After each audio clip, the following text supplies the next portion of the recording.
बताता हूँ। अरे रवि, वो तीनों ट्रैक्टर ठीक हो गए क्या? सर वो तो परसों से काम पर लग गए। तो तुमने मुझे बताया क्यों नहीं? मालकिन को राइडिंग सिखलाने में इतना दिमाग न खपाओ कि कुछ याद ही ना रहे। और वो होटल ब्लू स्टार को जो 1000 चूजे भेजने थे, उनका क्या हुआ? वो आज सवेरे ही चले गए सर। सुबह सुबह कहाँ जा रहे हैं? टाउन जा रहा हूँ, आने में देर हो जाएगी। रात के खाने पर इंतजार मत कर। अब क्या आज टाउन जाना जरूरी है? जरूरी नहीं होता तो जाता क्यों? ब्रिगेडियर माथुर के साथ ब्रिज खेलने का वादा है आज। मगर ब्रिज तो आप और किसी दिन भी खेल सकते हैं। ओ कम ऑन रेणुका, किसी नेगिंग वाइफ की तरह बातें मत करो। ओफो, मैं आपको रोक थोड़ी रही हूँ। मैं तो बस ये कह रही थी कि ब्रिज खेलने के लिए आज की तारीख ठीक नहीं है। क्यों, क्या खराबी है आज की तारीख में?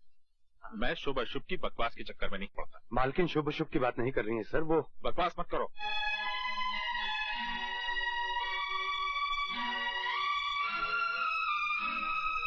देख लिया ना, इन्हें ब्रिगेडियर के साथ ब्रिज खेलने की डेट याद है, मगर ये याद नहीं कि आज हमारी शादी की सालगिरह है।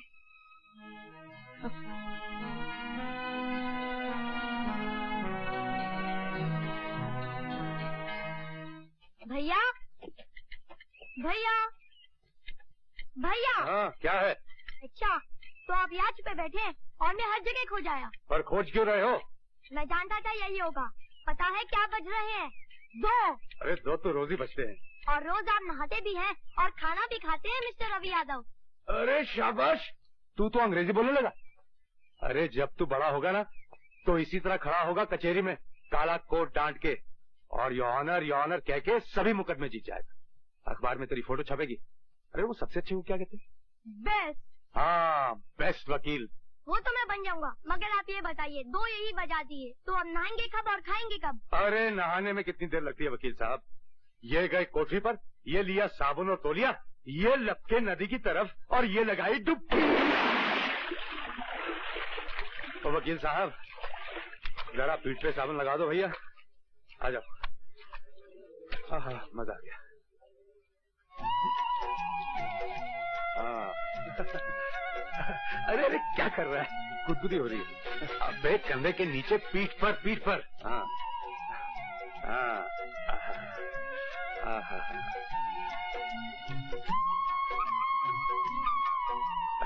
अरे ये हाथ कहाँ जा रहा है? देख, मानेगा नहीं तो चड्डी निकालकर पानी में फेंक दूंगा। क्या बोला तू? चड्डी उतारेगा बदमाश? अरे तू यहाँ क्या कर रही? और इधर हाथ कहाँ जा रहा था? दिख तो नहीं है क्या? पेट पर साबुन लगा रही हूँ। ये पीठ है। तू भाग यहाँ से, नहीं तो मैं क्या कर लेगा तू? घाघरा पहना हुआ है, उतार के दिखा। अरे तू तो बड़ी बेशर्म होती जा रही है पार्वती। अब तुझसे क्या सरो? अब भाग यहाँ से, नहीं तो भिगो दूंगा। चलते तवे पर छींटा मत मार पागल, नहीं तो छुट्टी कर दूंगी। अरे तू क्या छुट्टी करेगी? डुबो दूंगा नदी में। असल में तेरा नाम गलत रखा गया है। मेरा नाम पार्वती है, तुझे शंकर होना चाहिए था। छी, अपने छिछोरे मुंह से देवी देवताओं के नाम मत ले, बेशर्म। अरे इसमें बेशर्मी की क्या बात? आखिर तुझे एक दिन मेरा पति तो होना ही है। पति और पत्नी में क्या सरा? देख पार्वती, मेरा कहा मान, तू बहुत अच्छी लड़की है, मेरे चक्कर में मत पड़। मेरी जिंदगी में रोहन के अलावा किसी और के लिए जगह नहीं। तू रामदास है ना, उससे उसका नाम लिया, उससे आकर से शादी करूंगी क्या?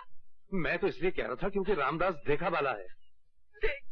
देख रवि, उसका नाम मत ले। मगर वो कुत्ता आगे मेरी बहन को खा चुका है। मगर मैं उसकी बात फिर से निकाली तो तेरी छुट्टी कर दूंगी। छुट्टी।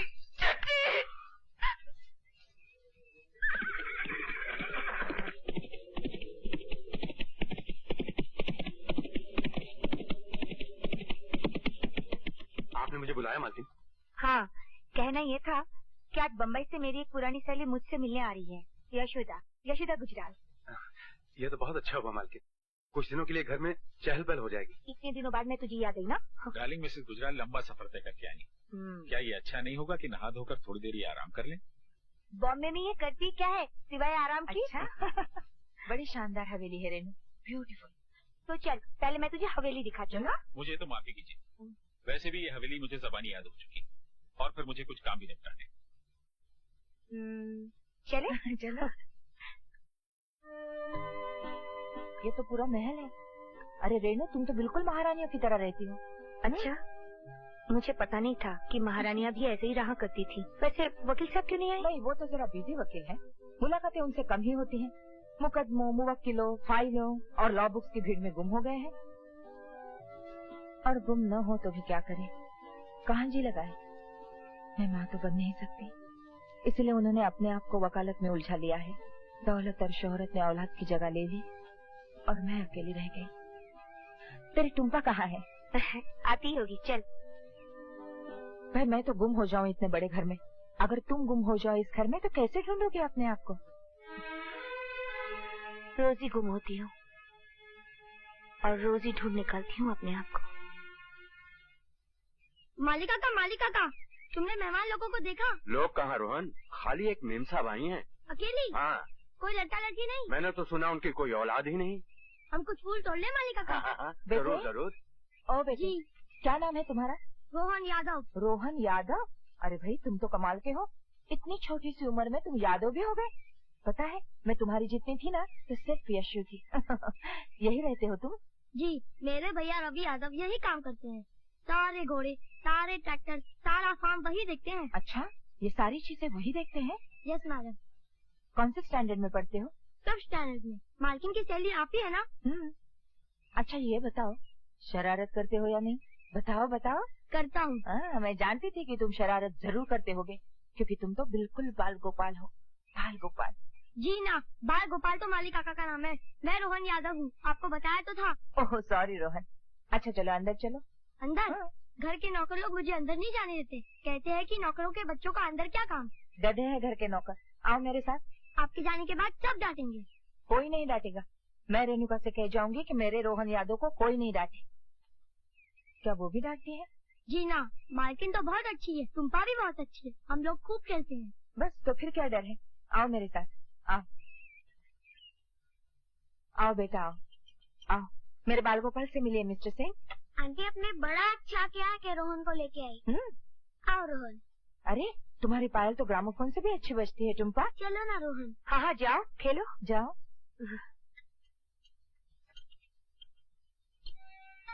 मालकिन तो बहुत अच्छी है और ये जो मेहमान आई है ये भी अच्छी है, मगर तुम मुझे बहुत अच्छे लगते हो।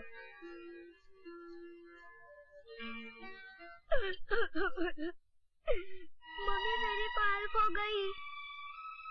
नौकरों के बच्चों के साथ खेलोगी तो और क्या होगा? रोहन चोर नहीं है। क्यों? क्योंकि वो तुम्हारे फेवरेट रवि यादव का भाई। पायल इसी लौंडे ने चुराई होगी। बोल इसकी पायल चुरा कर कहाँ रखी है? डैडी ये चोर नहीं है, ये मेरा फ्रेंड है। तुम चुप रहो बेटी। बोल। मैंने चोरी नहीं किया भैया। आप चुप रहिए मिसेस गुजराल। मालिक बिटिया की पायल तो गुलाब के झाड़ में पड़ी मिली है, ये देखिए। जरूर इसी ने छुपाई होगी। मैंने कहा था ना रोहन चोर नहीं है। मैंने चोरी नहीं किया भैया, मैंने चोरी नहीं किया। अरे इसीलिए तो मना करता हूँ, हवेली के अंदर और हवेली के बाहर के फर्क को पहचान रोहन। हम दोनों हवेली के बाहर की चीज है। चल। आपको बच्चे को मारना नहीं चाहिए था।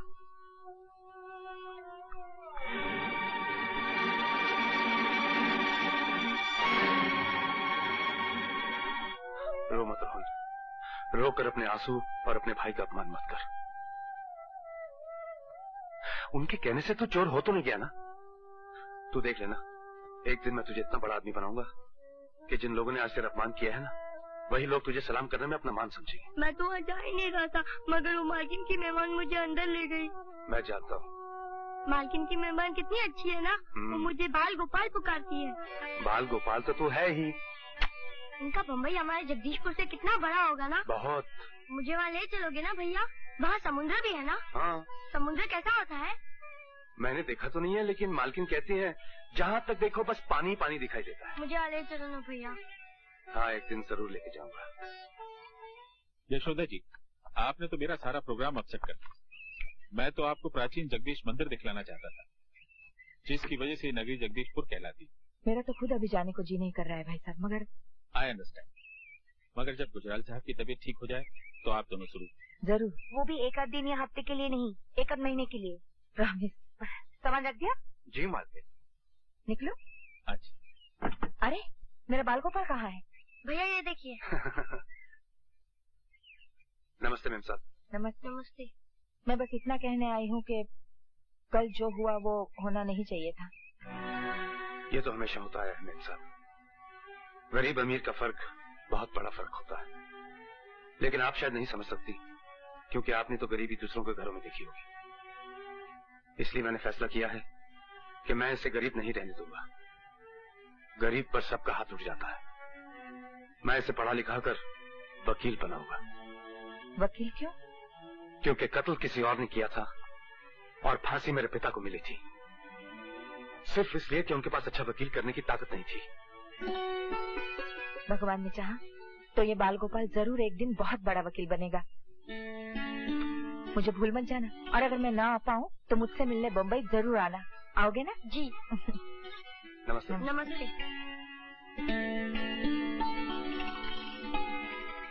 यशोदा के जाने के बाद फिर से अकेली हो गई ना। जब तक वो यहाँ नहीं आई थी तब तो मैंने अपने आप को समझा लिया था कि यही अकेलापन ही जिंदगी है, मगर उसकी आंखें चले जाने ने सब कुछ उथल पटल कर दिया। तुम इतने चुप क्यों हो? जी नहीं सुन रहा हूँ मालकिन। सुनते तो तुम पहले भी थे, मगर इतने चुप नहीं लगते थे। क्या बात है? कोई बात नहीं। अरे बातों बातों में हम लोग कितने आगे निकल आए। चलो वापस चलते हैं। ये क्या बदतमीजी है? मैं आपका हरण करूंगा। मैं आपको किडनैप करूंगा। क्या आप बकवास कर रहे हो? घबराइए नहीं मालकिन, मैं आपको कोई नुकसान नहीं पहुंचने दूंगा। मैंने आपका नमक खाया ना, जरूरत पड़ी तो आपके लिए जान भी दे सकता हूँ। है क्या मालकिन कि मैं अपनी कमाई से रोहन के लिए कोई भविष्य नहीं खरीद सकता। मालिक के पास ढेर सारे रुपए हैं, मैं उनसे आपकी आजादी का दाम लेकर आपको छोड़ दूंगा और वो रुपए लेकर बंबई चला जाऊंगा। वहां रोहन को खूब पढ़ाऊंगा लिखाऊंगा, बड़ा आदमी बनाऊंगा ताकि फिर से उसे कोई चोर ना कह सके।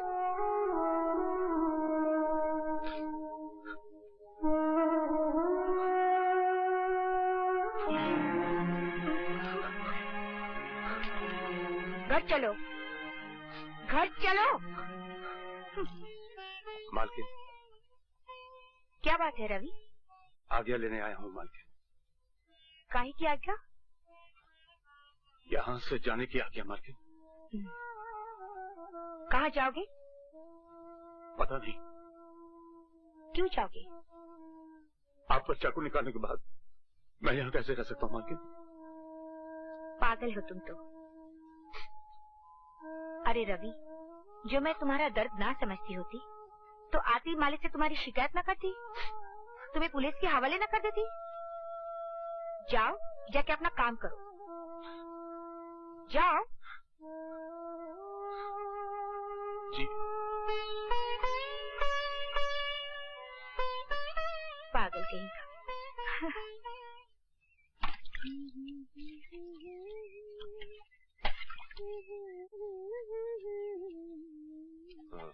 क्या?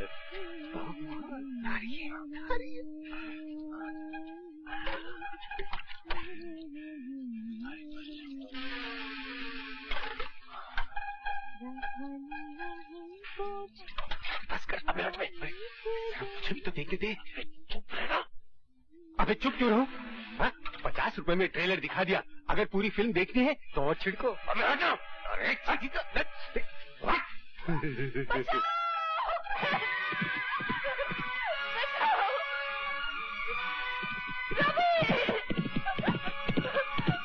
को मार रवि, शराबी को अच्छी कर दे इसकी।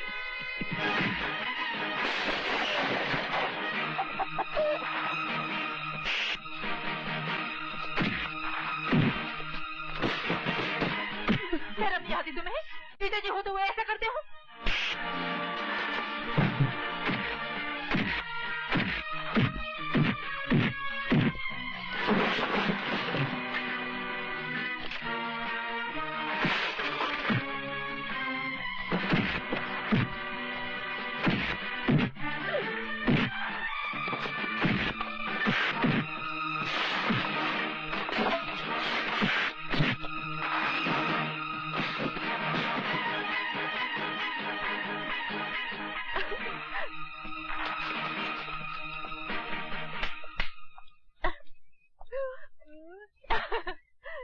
खिड़की दरवाजे बंद करके नहाना सीख। सिखला दे। बेशर्म कहीं। रवि, आज मैंने तुम्हारे बारे में एक फैसला किया है। क्या फैसला किया है मेरा? कल से मैं तुम्हें पढ़ाना शुरू करूंगी। मैं पढ़ के क्या करूंगा? पढ़ाई हमेशा काम आती है पागल आदमी। थोड़ा बहुत पढ़ लोगे तो बम्बई जाकर अच्छा काम कर सकोगे, अच्छी तनख्वाह मिलेगी और रोहन की जिंदगी भी बना सकोगे।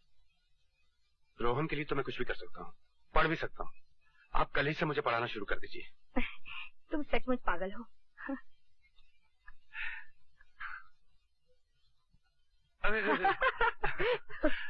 फिर भूलोगे? नहीं, फिर नहीं भूलूंगा। अच्छा, फिर से सुनाओ। BAT बैट, बैट माने बैट। CAT कैट, कैट माने बिल्ली। राइट। RAT रैट, रैट माने चूहा। That's right. क्या हो रहा है ये? अरे, मैं रवि को पढ़ा रही थी, मगर आप इतने जल्दी कैसे आ गए? क्यों, मेरा आना बुरा लगा? बात करना सीखिए सिंह साहब। तुम जाओ यहाँ से। जी। मेरे घर में ये सब नहीं होगा। क्या सब नहीं होगा? क्या हो रहा था यहाँ? Shut up. चिल्लाइए मत। मैं तो आपको एक सरप्राइज देना चाहती थी। सोच रही थी रवि को इंग्लिश बोलते सुनकर आप खुश हो जाएंगे। मैं भी दिन भर अकेली पढ़ी पढ़ी करूँ भी तो क्या, वो पढ़ लिख जाएगा तो उसे कोई अच्छा काम मिल जाएगा, उसकी कमाई बढ़ जाएगी और वो रोहन को एक सलीके की जिंदगी दे पाएगा। नौकरों को अपने इतने पास आ जाने देना कोई अच्छी बात नहीं है रे। इन छोटी बस्तियों में रहने वालों की जबानें बहुत बड़ी होती हैं। आपकी जबान भी कोई छोटी नहीं है।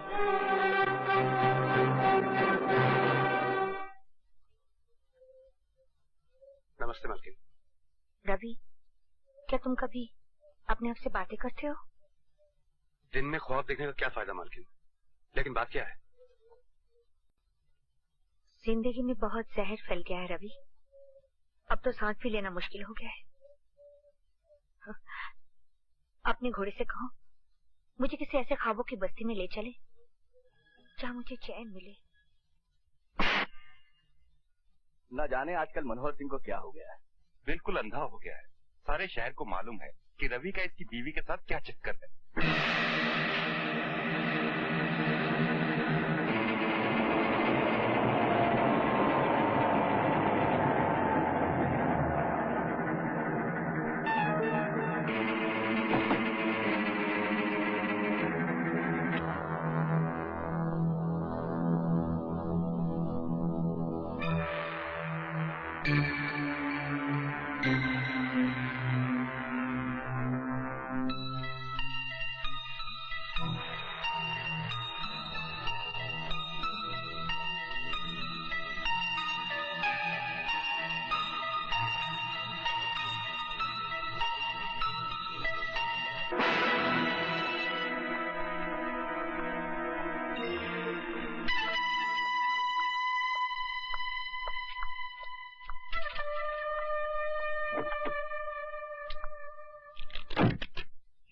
रवि, तू मुझे मेले में लेके जाएगा?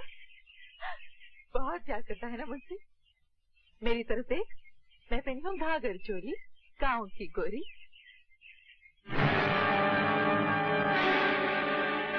तुम? हाँ मैं।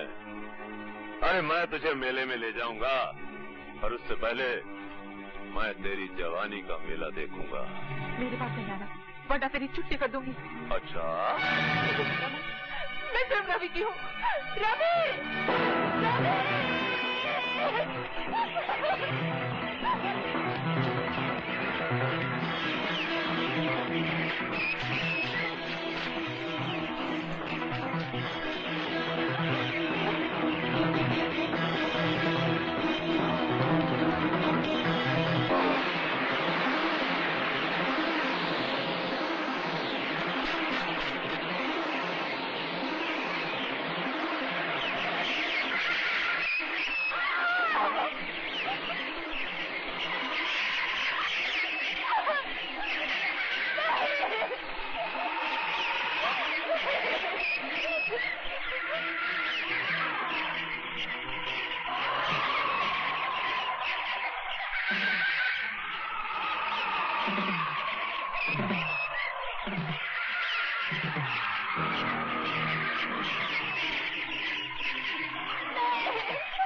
कहना है कि तुमने खुद मुलजिम रवि यादव को पार्वती देवी के साथ बलात्कार करते हुए देखा।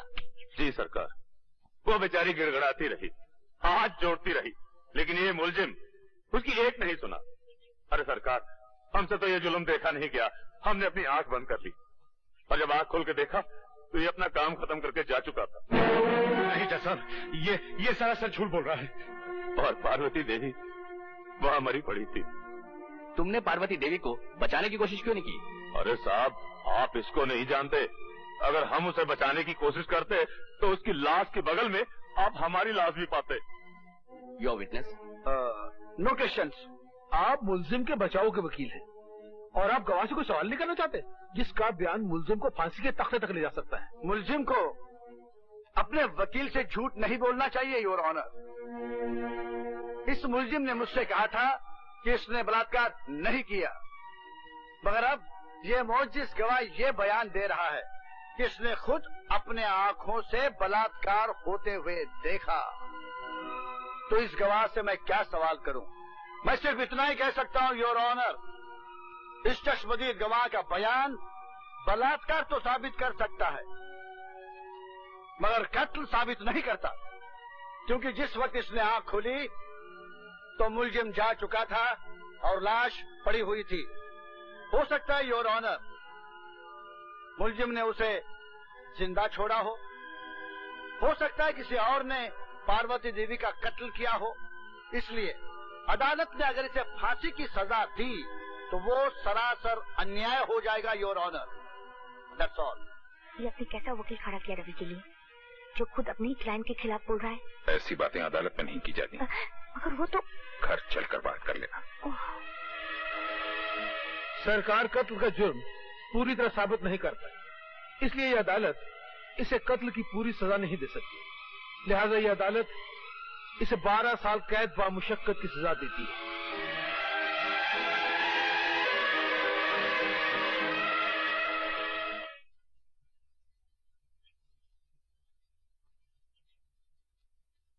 मालकिन,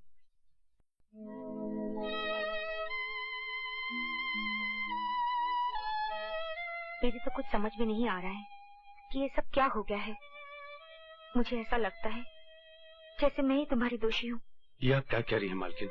हाँ, मैंने तुम्हारे मालिक से 1000 बार कहा कि रवि निर्दोष है, कोई अच्छा सा वकील करो, मगर वो... ये दोष निर्दोष का चक्कर ही नहीं है मालकिन। तो वकील क्या कर लेता? ये तो नसीब का चक्कर है मालकिन। आप भी बेबस हो गई और मालिक भी। आप तो चाहती थी कि मैं पढ़ लिख कर अच्छा आदमी बनूं, मगर नहीं। बनता भी कैसे? ये जेल जो लिखी थी नसीब में, ये धारीदार कपड़े जो लिखे थे। पर अब बिल्कुल चिंता मत करना मालकिन, ये सजा तो मैं काट ही लूंगा। मुझे चिंता है तो सिर्फ रोहन की। वो वहां बिल्कुल अकेला रह गया ना मालकिन। अकेला क्यों हो गया होगा? मैं नहीं हूँ क्या? मैं उसकी देखभाल करूंगी। उसका भविष्य मेरे पास तुम्हारी अमानत है रवि, तुम इसकी बिल्कुल चिंता ना करो। अगली बार जब मैं तुमसे मिलने आऊंगी तो उसका पक्का बंदोबस्त करके आऊंगी। अगर ऐसा हो गया ना मालकिन, तो मुझे जिंदगी से कोई शिकायत नहीं रहेगी, क्योंकि आज तक मैंने जिंदगी से अपने लिए कुछ मांगा ही नहीं। जो कुछ मांगा रोहन के लिए मांगा, और जो कुछ मांगूंगा रोहन के लिए मांगूंगा।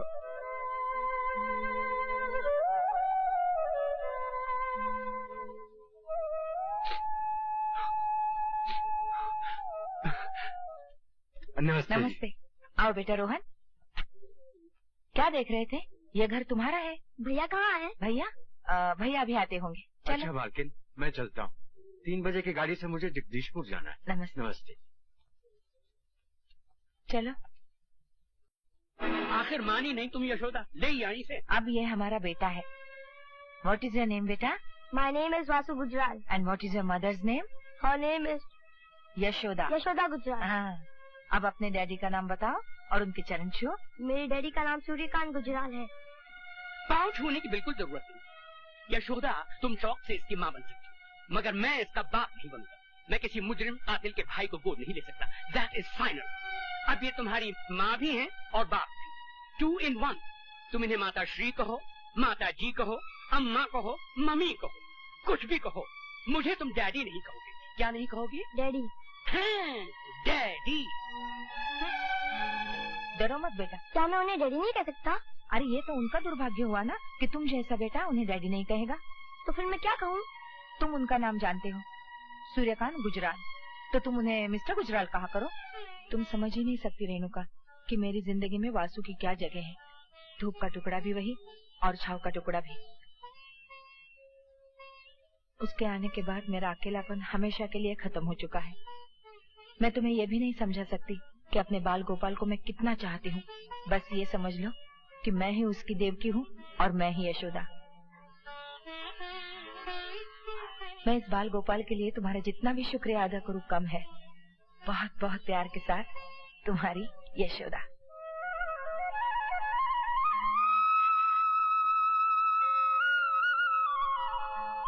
रवि, ये जानकर तुम कितने खुश होगे कि रोहन अपनी जिंदगी की कामयाबी की तरफ तेजी से बढ़ रहा है। जो जिम्मेदारी तुमने मुझे सौंपी थी उसे पूरा होते देखकर मुझे ऐसा लग रहा है कि मेरा वचन पूरा हो गया हो।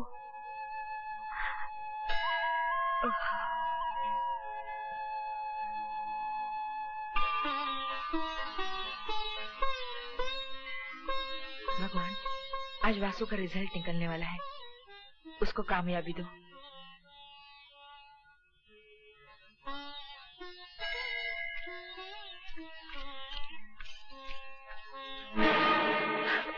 जेवर निकालो। अगर मेरे वासु को पता चल गया ना। वासु क्या कुरुक्षेत्र, अर्जुन को गीता का उपदेश दे दे।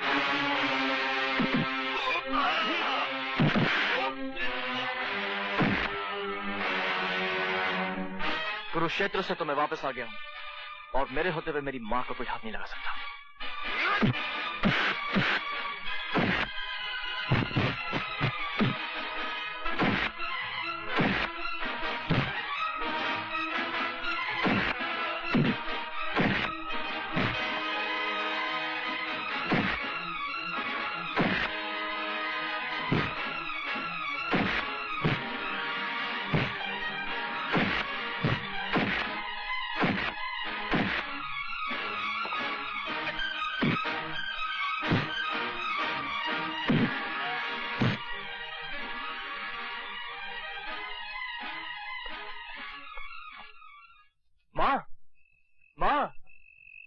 क्या शरारत की है जो मेरे पाँव छू रहा है? माँ, मैंने इम्तिहान पास कर लिया है। अब मैं भी वकील बन गया हूँ। मैं बहुत खुश हूँ। आज तूने मेरे ख्वाबों को सच्चा कर दिखाया। सुना तुमने?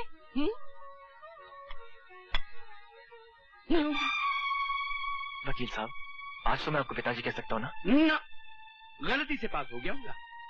पूछो इससे कि कॉलेज में रैंक क्या था इसका। नो।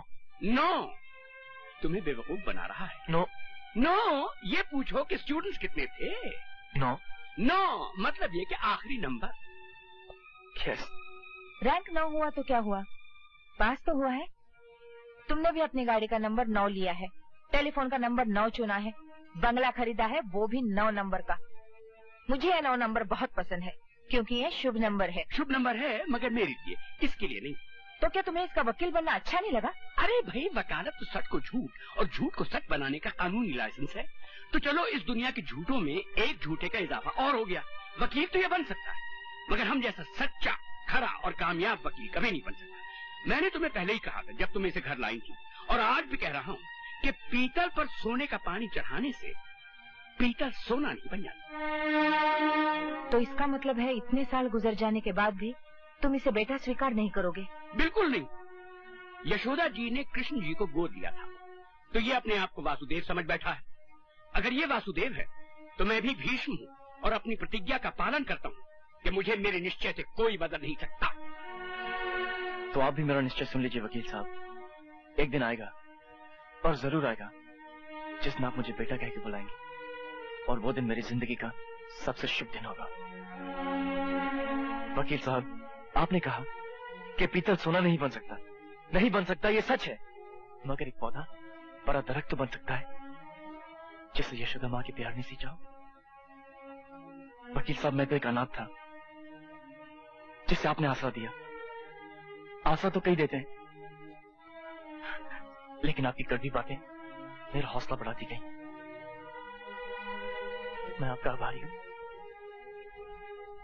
और हमेशा रहूंगा। बाय माँ। आप खुशी के समय भी कड़वी कड़वी बातें करने से बाज नहीं आते?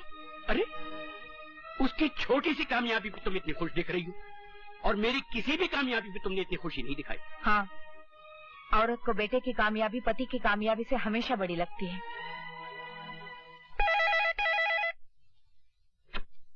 हेलो वासु, क्या कर रहे हो यार? कुछ नहीं यार, मिस्टर गुजराल को मेरा पास होना अच्छा नहीं लगा। अगर माँ नहीं होती ना तो ये घर कब का छोड़ चुका होता। अरे भूल जाओ मिस्टर गुजराल को, जल्दी से तैयार हो जाओ, पार्टी में जाना है। किसकी पार्टी? अपने अशोक की। बहुत सी खूबसूरत लड़कियां आएंगी, फ्लर्ट करेंगे। हैं? अच्छा ठीक है, मैं आता हूँ। अच्छा हो तूने फोन किया यार, मैं बहुत बोर हो रहा था। Okay bye. बाय। वहाँ तो बहुत ही मजा आया। हेलो, बहुत देर कर दी। माय गॉड वासु, ये लड़की तो ब्यूटी की पूरी स्पेलिंग है। ये है मेरी dance teacher Judy. How are you? Fine, आइए। Nice party. Quite good. Ashok की पार्टी हमेशा ऐसी होती है। इनसे मिलिए, ये पायल है। हाय, ये है जूडी मार्टिन, मेरी फ्रेंड और डांस टीचर। हाय। वासुदेव गुजराल, पता नहीं तुम्हें मुझसे मिलकर खुशी हुई है नहीं, मगर मुझे तुमसे मिलकर बहुत खुशी हुई है। वो क्यों? क्योंकि तुम इस दुनिया की दूसरी सबसे ज्यादा खूबसूरत लड़की हो। Thanks for the compliment. मगर पहली सबसे ज्यादा खूबसूरत लड़की कौन है? मेरी माँ। तुमने तो कमाल कर दिया पायल। भाई साहब जरा संभल के चलिए। अरे मैं तो देखकर ही चल। ये क्या बदतमीजी है यार?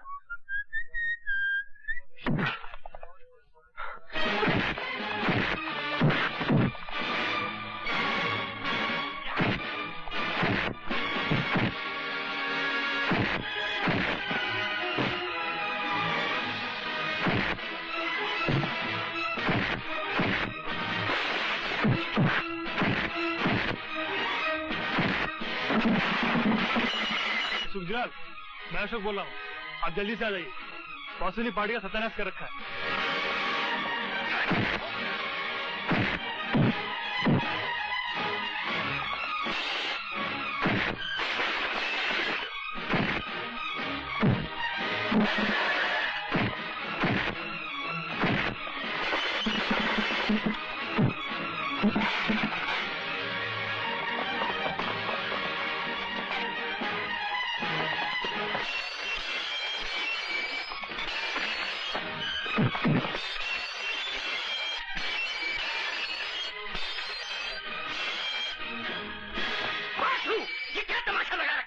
मिस्टर गुजराल, मैंने तो कुछ नहीं किया है। शुरू इन्होंने किया था, लेकिन खत्म मैंने किया है। क्या क्या किया है आपके बाल गोपाल ने, ये पूछे मुझसे। तुम तो हमेशा उसके पीछे हाथ धो के पड़े रहते हो। पार्टी का सत्यानाश कर दिया उसने, और बर्तन तोड़ने में तो दुनिया में उसका कोई मुकाबला नहीं कर सकता। He is a world champion. क्या शटाशट प्लेटें फेंकी हैं।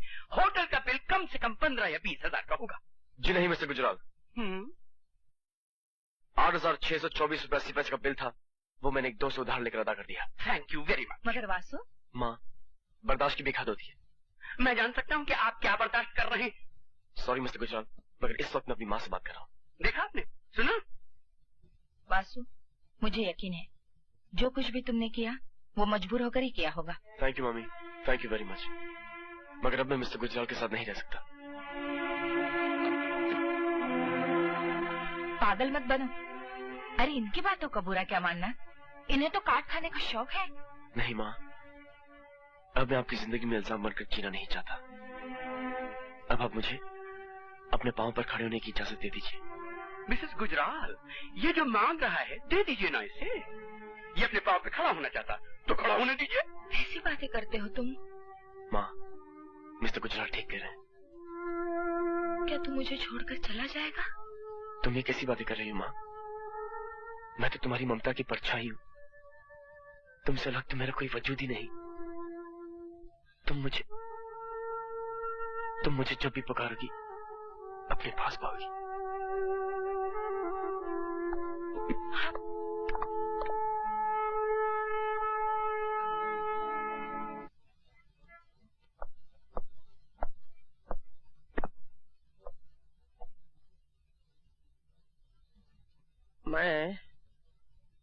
समझ गया।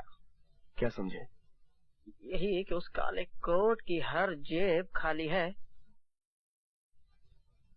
But don't you worry my boy, असल चीज है जेब, यू नो, पॉकेट। पॉकेट है तो भरेगा भी।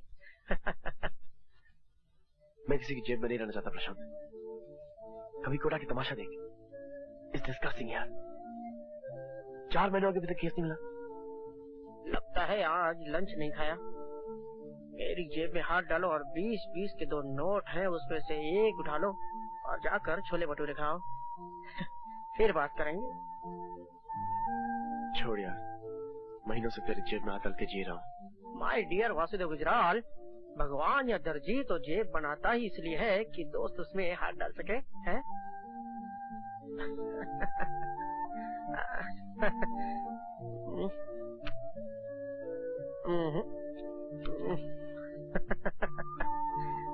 चलता हूँ।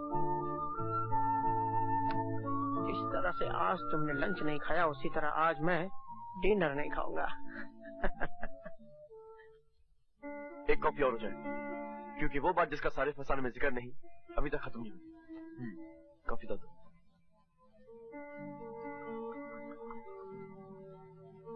Thank you.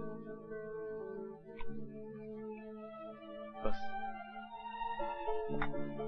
तुमने मेरी कहानी तो पूरी सुन ली है।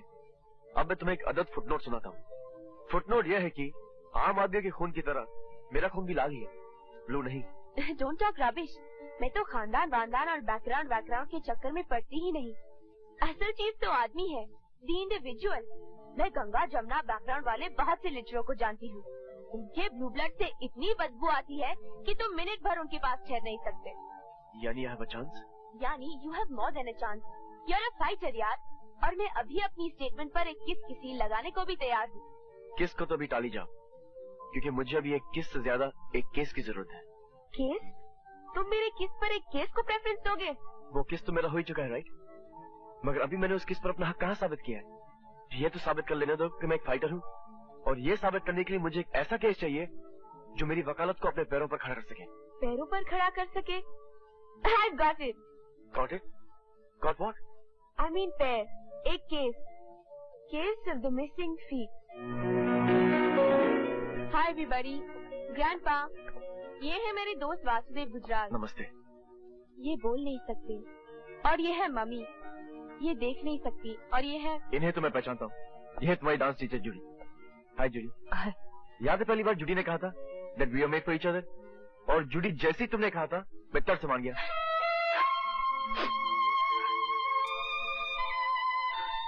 So Judy, how's life? How's your dancing life? Life? Dancing life? Sorry Judy, मगर मैंने तो ऐसी कोई बात नहीं कही। जूडी की जिंदगी से डांस निकल चुका है वासु। मगर ये हुआ कैसे? एक ड्रंक ट्रक ड्राइवर इसे कुचलता हुआ निकल गया। ये 4 घंटे तक वहाँ पड़ी रही। फिर कहीं पुलिस आई और इसे अस्पताल ले गई। जब इसे होश आया तो इसकी टांगे काटी जा चुकी थी। इन्होंने तो पुलिस को ट्रक का नंबर भी बताया, मगर पुलिस दूसरे जरूरी काम में उलझी हुई थी। मैंने भी जिद पकड़ ली कि ये केस यही नहीं खत्म होगा, और अल्टीमेटली पुलिस को ये केस कोर्ट तक ले जाना पड़ा। मगर सामने वाले बहुत पैसे वाले थे। जज पर दबाव पड़ा और जज ने जूडी की कटी हुई टांगों का कॉम्पेंसेशन 20,000 ठहराया। अगर ये कॉम्पेंसेशन ठीक है तो कोई बात नहीं, ठीक नहीं है तो फिर लड़ो ये केस। लड़ोगे? हाँ लड़ूंगा, और जीतूंगा भी। जूडी, इस एक्सीडेंट का कोई गवाह है? हाँ वासु, हाँ। 2 गवाह है, एक वैश्या और एक उसका ग्राहक। वो बेचारी गाड़ी से उतरकर आई भी, और उसका ग्राहक पुलिस लेने गया, मगर वो आया ही नहीं। उसके बाद वो बेचारी वैश्या ने पुलिस को खुद इन्फॉर्म किया। तो क्या वो गवाही देने आई थी? क्या बात करते हो वासु? जो लोग जज पर दबाव डाल सकते हैं, वो भला एक सड़क छाप वैश्या को गवाही देने देंगे? नहीं नहीं नहीं, फिर जूडी के वकील को गवाही लेना नहीं आएगा। जूडी, FIR किस पुलिस स्टेशन में लिखवाई गई थी? Nagpada police station. नागपाड़ा। उस वैश्य का पता तो मैं आपको बतला दूंगा मिस्टर गुजराल, मगर मेरी मानिए तो आप इस केस में हाथ मत डालिए। क्यों? क्योंकि रत्नाबाई को आप नहीं जानते। उसकी ताकत और उसकी पहुंच को मैं अच्छी तरह जानता हूँ। रत्नाबाई जो कुछ भी हो, कानून से बड़ी तो नहीं होगी इंस्पेक्टर सामंत, पता नहीं। खैर, उनका कद नाप कर आपको बता दूंगा। फिलहाल आप मुझे उनका पता बताइए। देखो साहब, वो हरामी असली पुलिस वाला अफसर है, बीवी बच्चे वाला भी है। वो साला ट्रक ड्राइवर को पहचान लिया था। अच्छा। अपना इज्जत बचाने को भाग गया था सेठ। घरवाली को कैसे बोलता मेरे साथ उस टाइम क्या कर रहा था। ये इज्जत भी बड़ी लफड़े वाली चीज है सेठ। उसका नाम क्या है और रहता कहाँ है? यरवड़ा जेल में ड्यूटी कर रहा है। नाम धनीराम है। 5 लाख खर्चता इसने। Vasudev Gujral, please sit down. Thank you. हाँ तो कहिए मिस्टर गुजराल, मैं आपकी क्या सेवा कर सकता हूँ? एक केस के सिलसिले में आपको थोड़ा सा कष्ट देना था। मुझे? जी हाँ, क्योंकि आप चश्मदीद गवाह हैं। मैं बॉम्बे के किसी केस में चश्मदीद गवाह हूँ? That's right. चश्मदीद गवाह होने का मतलब ये कि केस क्रिमिनल है। That's right. क्या केस है? पहले आप मुझे ये बताइए कि आप चंपा नाम की किसी सड़क छाप लड़की जानते हैं? It's none of your business mister Gujral. That's right, mister Vinayak. मगर इन दैट केस मुझे आपको समन करना पड़ेगा, और वो मैं करना नहीं चाहता, क्योंकि कुछ ही दिनों में आप रिटायर होने वाले हैं और आपका सर्विस रिकॉर्ड बेदाग है। मिस्टर विनायक, मैं अपना होमवर्क करके आया हूँ। मुझे आपसे सिर्फ इन्फॉर्मेशन चाहिए, और वो भी ऑफ द रिकॉर्ड, वरना खामखा आपकी घरेलू जिंदगी गड़बड़ हो जाएगी। Thank you. मिस्टर विनायक, कुछ दिनों पहले आपने ग्रांट रोड पर एक कार एक्सीडेंट देखा था। ग्रांट रोड पर? याद कीजिए, चंपा भी आपके साथ थी। गलती उस घायल होने वाली औरत की थी या उस ड्राइवर की? ड्राइवर की। Are you sure? 100%। कानून मुर्दा लफ्जों का ढेर नहीं है योर ऑनर। कानून आंखों पे पट्टी बांधे, हाथ में तराजू लिए खड़ी कोई मूर्ति भी नहीं है। कानून समाज की जीवन प्रणाली है, समाज की शह रग है। मैं ये सब इसलिए कह रहा हूं योर ऑनर, क्योंकि इस केस में कानून ने अन्याय ही नहीं बल्कि अपना अपमान भी किया है। मिस्टर गुजराल, आप कंटेम्प्ट ऑफ कोर्ट की सीमा रेखा तक आ चुके हैं। सच कभी अदालत की तौहीन नहीं कर सकते योर ऑनर, लेकिन आप पहले पूरा सच तो सुन लें। आपने उस लड़की की हालत नहीं देखी जिसकी फरियाद लेकर मैं आपके पास आया हूं। वो एक डांसर थी, डांसिंग उसकी जिंदगी थी और उसकी रोजी भी। उसके घुंघरू उसके खानदान का पेट पालते थे। उसके घुंघरू उसके छोटे भाई बहन की स्कूल की फीस देते थे, अंधी मां की दवाई का दाम देते थे, घर का किराया देते थे, बिजली का बिल देते थे। लेकिन योर ऑनर, घुंघरू पहनने के लिए तो पैरों की जरूरत होती है, जो अब जूडी के पास नहीं है। इसलिए मैं अदालत को यह बताने की कोशिश कर रहा हूं कि उस एक्सीडेंट में जूडी की टांगे नहीं कटी थी। उस एक्सीडेंट में जूडी की खानदान की जिंदगी कट गई थी। एक खानदान की जिंदगी का मुआवजा सिर्फ 20,000, सिर्फ 20,000 your honour. But mister Gujral. Your honour, मैं यहां मुआवजा मांगने नहीं आया हूं। मैं यहां इंसाफ की तलाश में आया हूं, क्योंकि इंसाफ ही उस औरत के जख्मों का मलहम बन सकता है।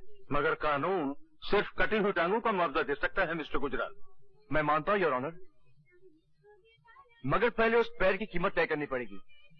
एक डांसर की पैर की कीमत क्या हो सकती है योर ऑनर?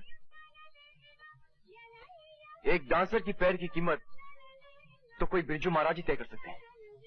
मैं समझता हूं mister Gujral, I understand. No your honour, you still don't understand. अब तक इस अदालत ने मिस जूडी को देखा ही नहीं, इसलिए मैं दरख्वास्त करूंगा कि यह अदालत एक कमीशन बनकर मिस जूडी के घर चले और देखे कि उस घर में मिस जूडी के कटे हुए पैरों का क्या मतलब है, और उन कटे हुए पैरों का मतलब समझ लेने के बाद यह अदालत मिस जूडी के लिए कोई मुनासिब मुआवजा तय करे। That's all your honour.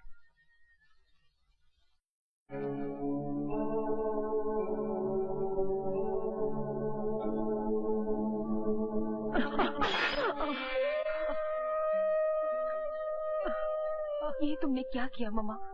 दवा तो बह गई। इसमें तो अभी 2 दिन की दवा थी बेटी। अरे मैं कहती हूँ छोड़ मेरी आंखों को, मैं तो इस डर से मरती भी नहीं कि मेरे बरियल का खर्चा कहाँ से आएगा। 7 रुपए 80 पैसा फेंकने की कोई जरूरत नहीं, मैं तो अंधी ही ठीक हूँ। यस मम्मा, तुम अंधी ठीक हो, मैं लंगड़ी ठीक हूँ, और ग्रैंडपा गूंगे ठीक है, मगर टोनी, जॉनी और लीजा के लिए क्या ठीक रहेगा? वैसे इसको हुसैन तीनों का नाम कर चुका है। खैर, टोनी और जॉनी किस्सा विसा काट के जी लेंगे, मगर लीजा क्या करेगी मम्मा, क्या करेगी? अब अंदर चलें your honour. By God, mister Gujral, ये जिंदगी तो कोई 10 मिनट भी नहीं जी सकता। You're wrong, Your Honor. ये जिंदगी तो ये लोग जिंदगी भर जिएंगे। चलिए। And you? मैं बाद में आऊंगा। Excuse me.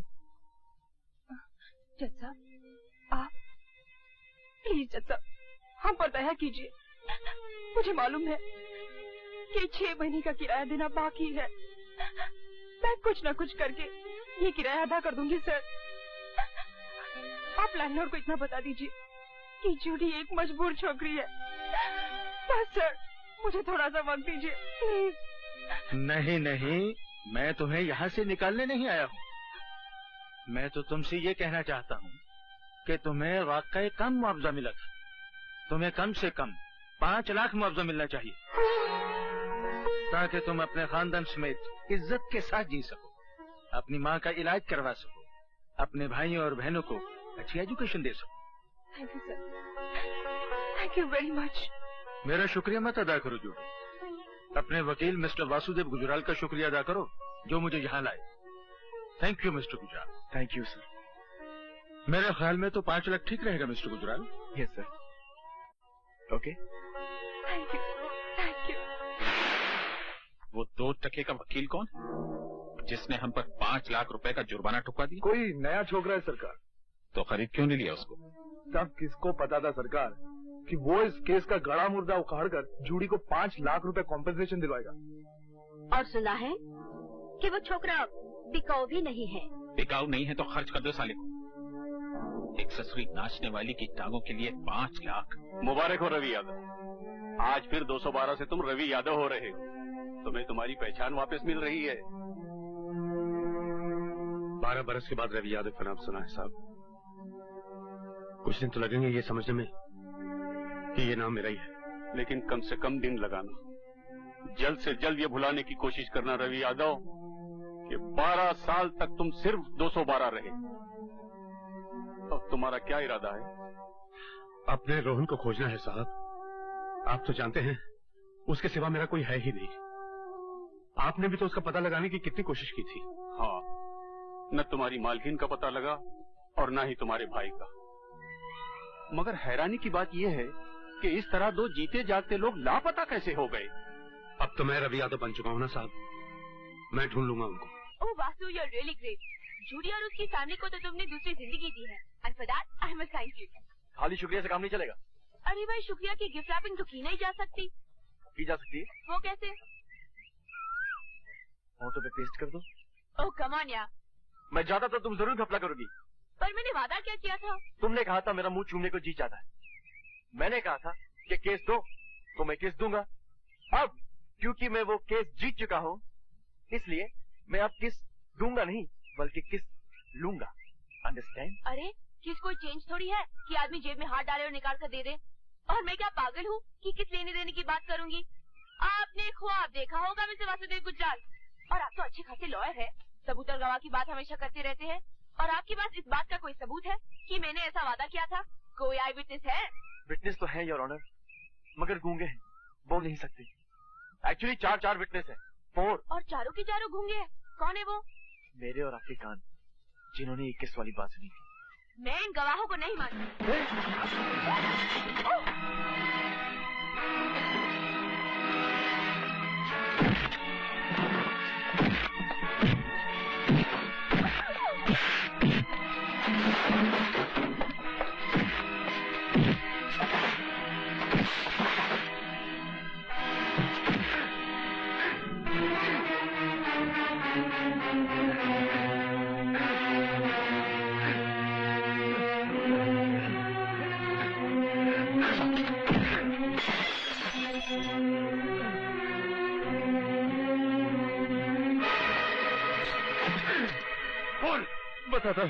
बताता हूँ, मालिक ने मुझे माल खिलाया था कि मैं तुम्हें बीच से हटा दूं। क्यों? उन्हें शक हो गया था कि मालकिन का तुम्हारे साथ टाका भिड़ा हुआ है। मालकिन से? अरे वो तो मेरे लिए देवी समान है। अरे जब आदमी बड़ा हो जाता है ना भैया, तो रास्ते छोटे पड़ जाते हैं। मालिक को शक था, बस बात बताओ। बोल, पूरी बात बोल। बताता, पूरी बात बताता। तू मुझे ब्लैकमेल करेगा नमक हराम? हम तो अंग्रेजी जानते भी नहीं मालिक। आज तू तीसरी बार पैसे मांग रहा है और घुमा फिरा कर उसी हरामजादे की बात निकाल लेता है। अरे रुपया तो हाथ का मैल है मालिक, और आपके पास इस मैल की कोई कमी भी नहीं है।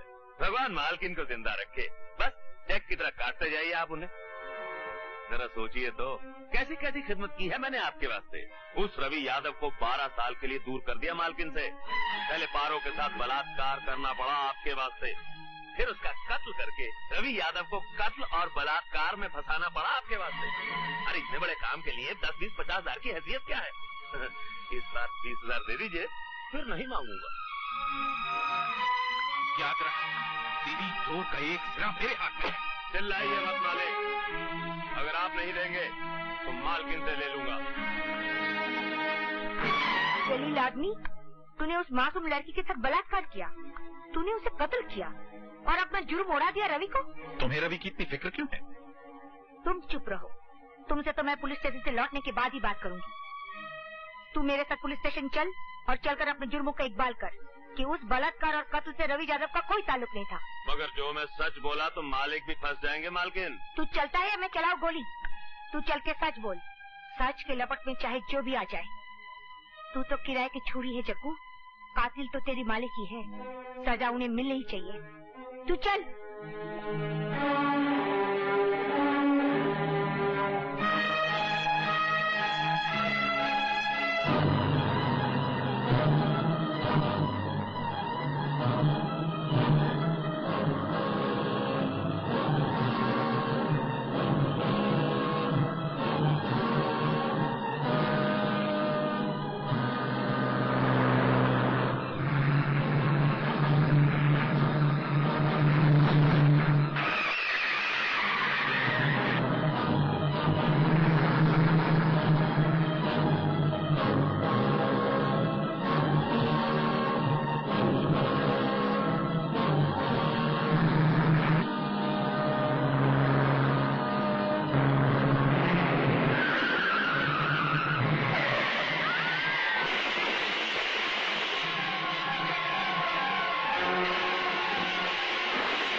एक्सीडेंट के बाद मालकिन भी बच गई और सुना है हवेली के पुराने नौकर विष्णु के यहाँ रहती है। और मनोहर सिंह? वो अपनी बेटी को लेकर बंबई चला गया पुलिस के डर से। आइए।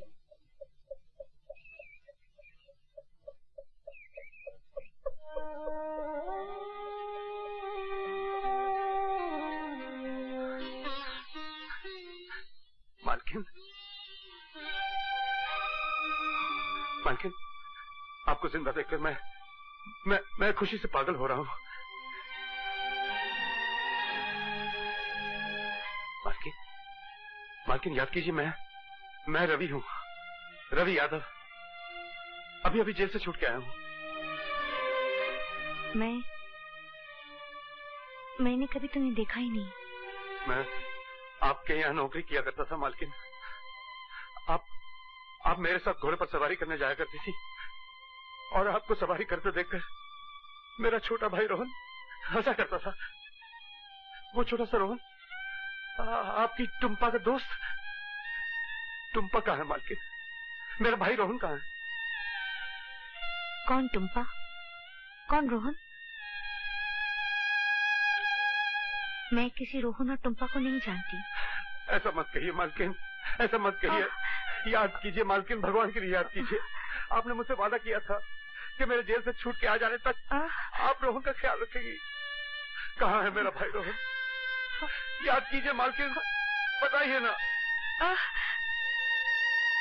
हमारे वैजी ने बहुत कोशिश की बेटे, पर इसकी याददाश्त वापस नहीं आई। तुम इसे शहर ले जाओ और किसी अच्छे डॉक्टर को दिखाओ।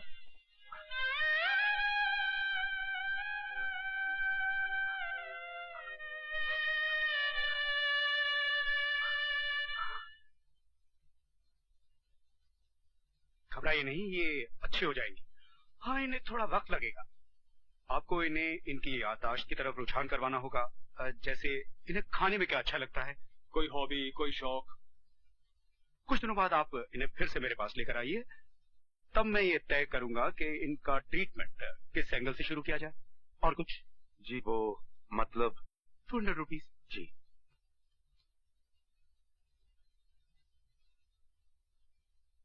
चलिए मालकिन। Thank you doctor. You welcome.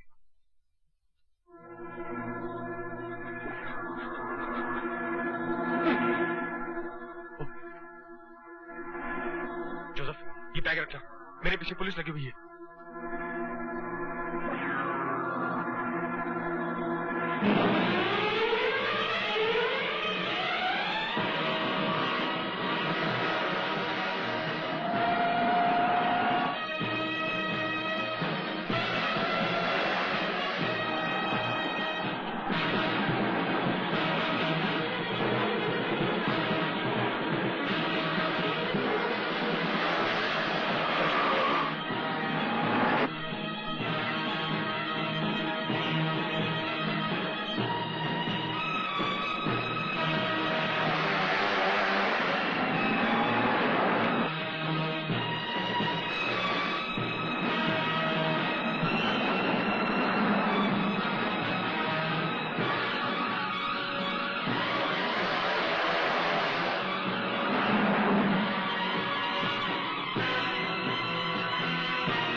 चलो बैठो।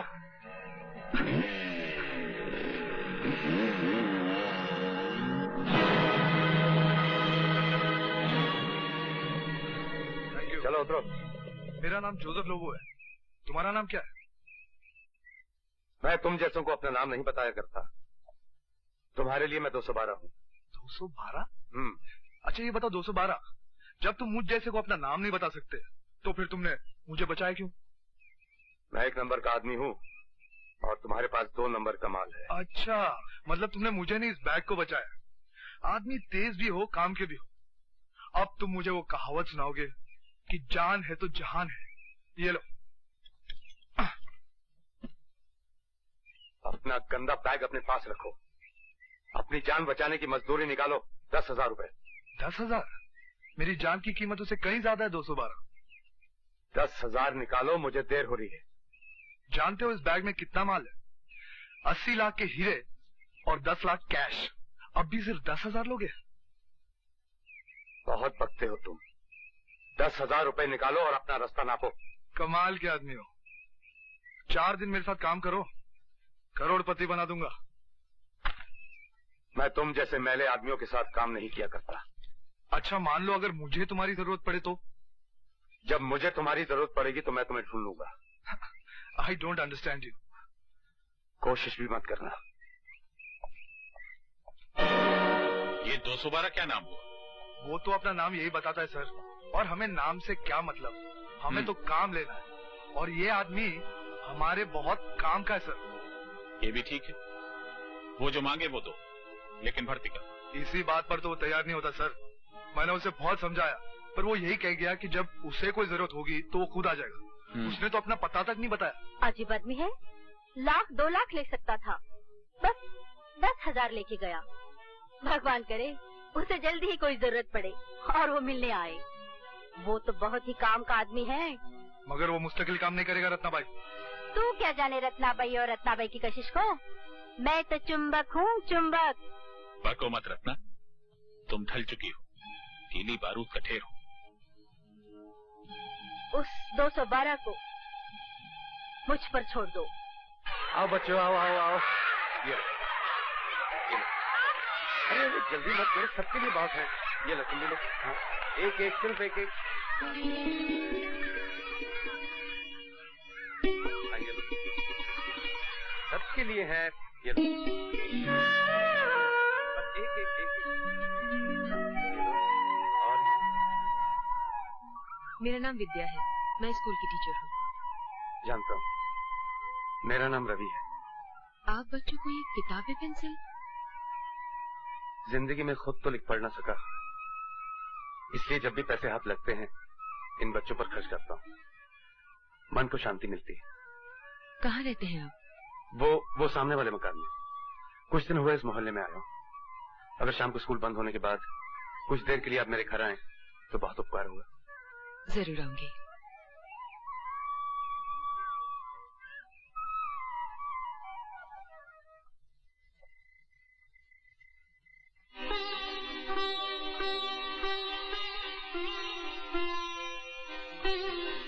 अरे मालकिन, आपने अभी तक खाना नहीं खाया? आप सो रही थी इसलिए मैं इसे ढक के चला गया। मैंने ढका हुआ खाना देख लिया था। तो फिर खाया क्यों नहीं? अकेले कैसे खाती? तुमने खाना खा लिया? अरे मालकिन, अब मैं क्या बताऊं इन बस्ती वालों का। नाश्ते पर इतना ठूस दिया कि अब मैं ज्यादा बोलूं तो बात की जगह मुंह से नाश्ता निकलने लगेगा। लीजिए, खा लीजिए। आज मैंने आपके लिए कड़ी बनाई। आपको तो याद होगा, कड़ी पर तो रोहन की जान जाती थी। पता नहीं अब वो कहाँ होगा। लीजिए, खा लीजिए।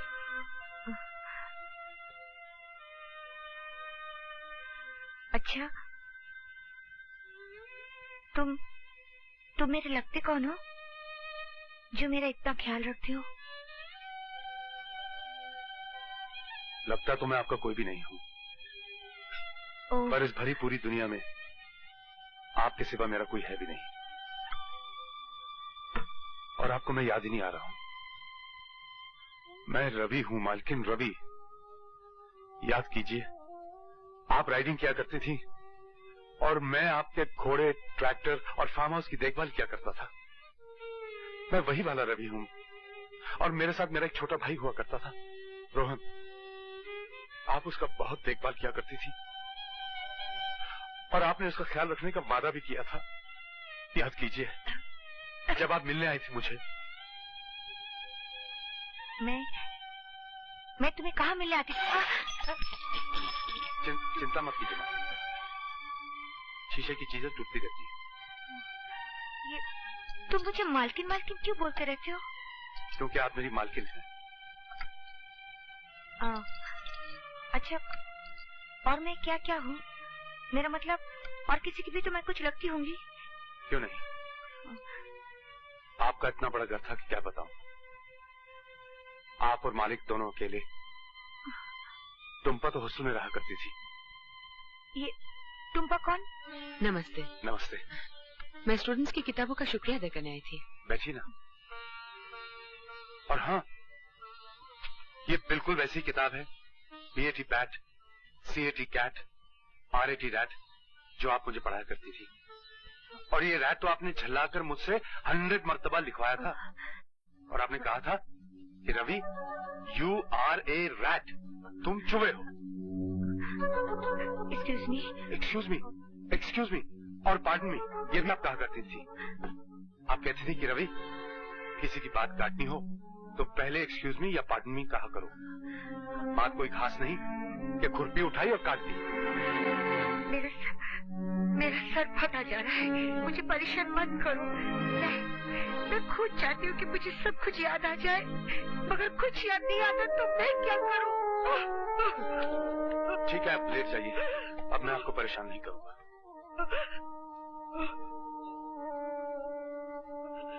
आप बैठिए, मैं चाय बना के लाता हूँ। चाय वाय छोड़ी, मैं घर चलती हूँ। बाहर इतनी जोरदार बारिश हो रही है, आप घर कैसे जाएंगे? बारिश का क्या पता कब रुके। मैं आपको छोड़ देता हूँ।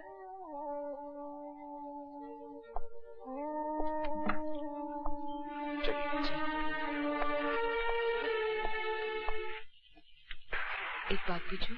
हाँ हाँ पूछो। आप जिन्हें मालकिन कहते हैं वो कौन है? मेरी मालकिन थी। उनके बड़े से घर में मैं एक छोटा सा नौकर हुआ करता था और मेरा एक छोटा भाई था। आपके भाई कहाँ है? मालकिन की यादों की किसी गली में। और मालकिन? मालकिन और मेरे बीच 12 बरस का एक सन्नाटा है। ना उनका कोई रहा और ना ही कोई मेरा। मुझे सब कुछ याद है और उन्हें कुछ भी याद नहीं। उनकी यादों के साथ मेरा भाई रोहन भी गुम हो गया है। उनकी यादें मिले तो मेरा भाई रोहन मिल जाए। और ये 12 बरस का सन्नाटा क्यों? मैं जेल में था। जेल? गवाहों का कहना था कि मैंने एक लड़की के साथ बलात्कार किया और फिर उसे मार डाला।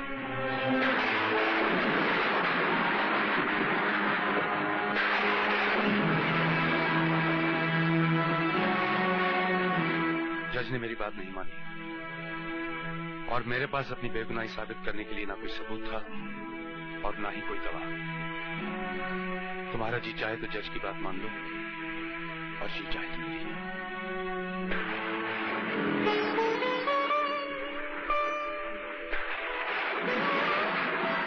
मैं जज की बात नहीं मानूंगी।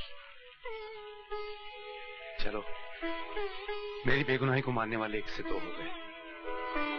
पहली मालकिन और दूसरी तू। जिंदा रहने के लिए ये बहुत है।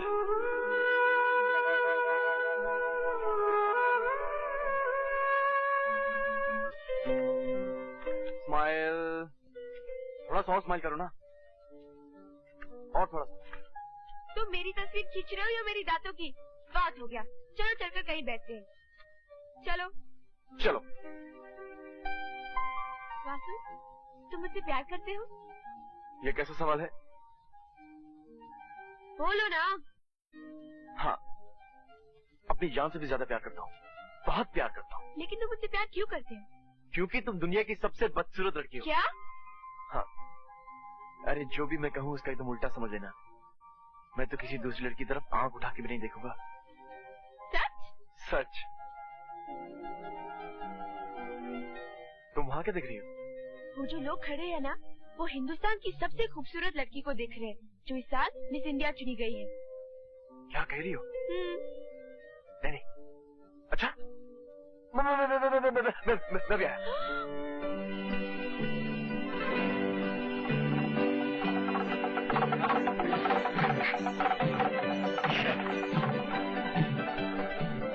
क्या मजाक है पायल? क्यों? अभी अभी तो कह रहे थे कि किसी लड़की की तरफ आंख भी नहीं उठाओगे और मिस इंडिया का नाम सुनते ही भागे। तुम सब लड़के एक ही जैसे हो। अब मैं तुम्हारी शक्ल भी नहीं देखूंगी। Good bye mister Gujarat. Payal, तुम लड़की में ये तो खराबी होती है, जरा जरा सी बात पे रूठ जाती हो। अच्छा बाबा, मुझे माफ कर दो। अब मैं किसी लड़की की तरफ आंख उठाकर भी नहीं देखूंगा, चाहे वो बंदरिया ही क्यों ना हो। ओह, क्या हुआ? आंखें क्यों बंद की है? वहाँ एक लड़की पास हो रही थी इसलिए। अच्छा बाबा, मान गए। इतना ड्रामा मत करो। अच्छा एक बात बताओ, अगर शादी के बाद मैं किसी वजह से नाराज हो जाऊँ तो क्या तुम मुझे माफ कर दोगे? हाँ, मैं तुम्हारी हर गुस्ताखी माफ करने के लिए तैयार हूँ। ये क्या बदतमीजी है? बस, अभी तो कह रहे थे कि मेरी सारी गुस्ताखियाँ माफ कर दोगे। लेकिन शादी के बाद का वाला था, शादी के पहले का नहीं। अच्छा, अगर मैंने तुम्हारी कोई कीमती चीज तोड़ दी तो? मैं तुम्हें माफ कर दूंगी। माफ कर दोगी? पक्का? ये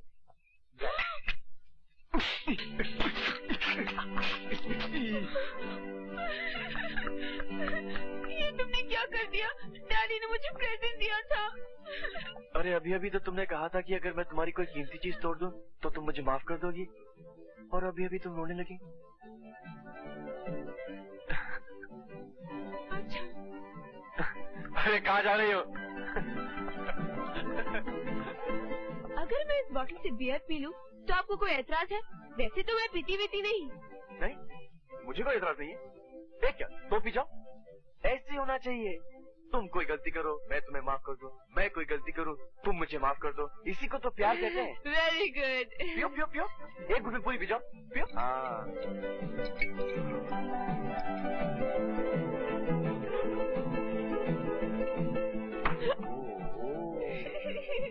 तुम कुछ भी कहो, मैं तुम्हें मोहब्बत की बात कभी नहीं कर सकती। You are so sweet। अच्छा, तुम मेरे लिए कुछ भी करोगी?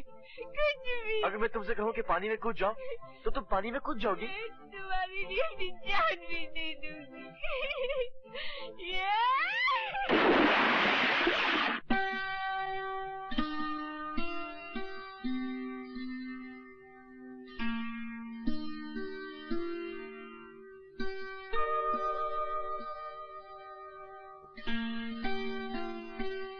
मैं कहाँ हूँ और क्या हुआ? तुम एक डाक बंगले के अंदर हो और जो कुछ भी हुआ उसके बारे में कहते हुए मुझे शर्म आती है। फिर भी बताओ तो सही। तुम्हें बियर नहीं पीनी चाहिए थी, तुम बहुत नशे में थी। मैं तुम्हें पानी में से उठा के लेके आया हूँ। तुम कहने लगी कि हमारे बीच कोई दीवार नहीं होनी चाहिए। मैंने कहा बिल्कुल ठीक है। फिर तुम अपने कपड़े उतारने लगी। मैंने कहा ये दीवार नहीं, ये तुम्हारी ड्रेस है। शट अप, मैं कुछ नहीं सुनना चाहती। फिर क्या हुआ? फिर तुम मेरे कपड़े उतारने लगी। Shut up. सच सच बताओ ना, फिर क्या हुआ? फिर वो हुआ जो शादी के बाद होना चाहिए था। इसलिए बेहतर यही होगा कि हम किसी मंदिर में जाएं और फौरन शादी कर लें। नहीं वासु, मैं अपनी नजरों से गिर चुकी हूँ। मैं मर जाऊंगी। मैं इस बेशर्मी को नहीं बर्दाश्त कर सकूंगी। मैं खुदकुशी कर लूंगी। पायल, पायल, पायल, मैं तो मजाक कर रहा था। कोई आदमी भला अपने ही घर में चोरी करता है क्या?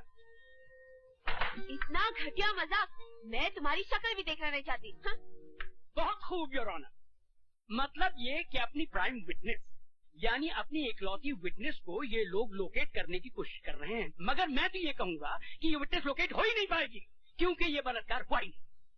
ये झूठा मुकदमा तो सिर्फ धीरेन्द्र ठाकुर को बदनाम करने के लिए किया जा रहा है।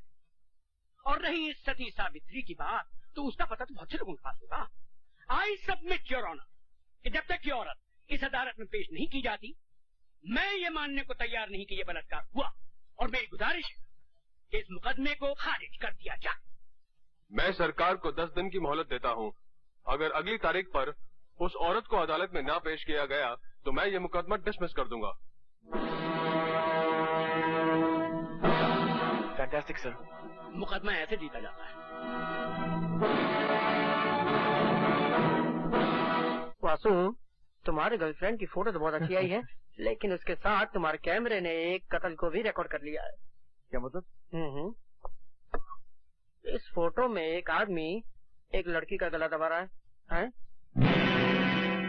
और इस फोटो में उसी लाश को गाड़ी में रख रहा है। और ये तो धीरेन्द्र ठाकुर है। ठीक।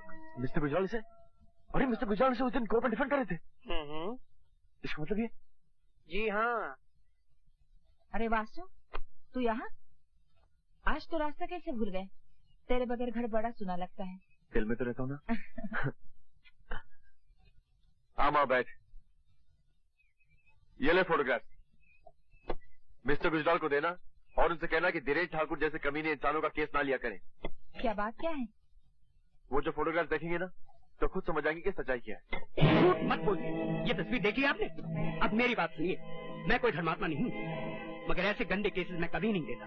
मगर चूंकि मैं आपका वकील रह चुका हूँ, मैं फीस लिए बिना आपको एक मशवरा दूंगा। आप इकबाल जुर्म कर लीजिए।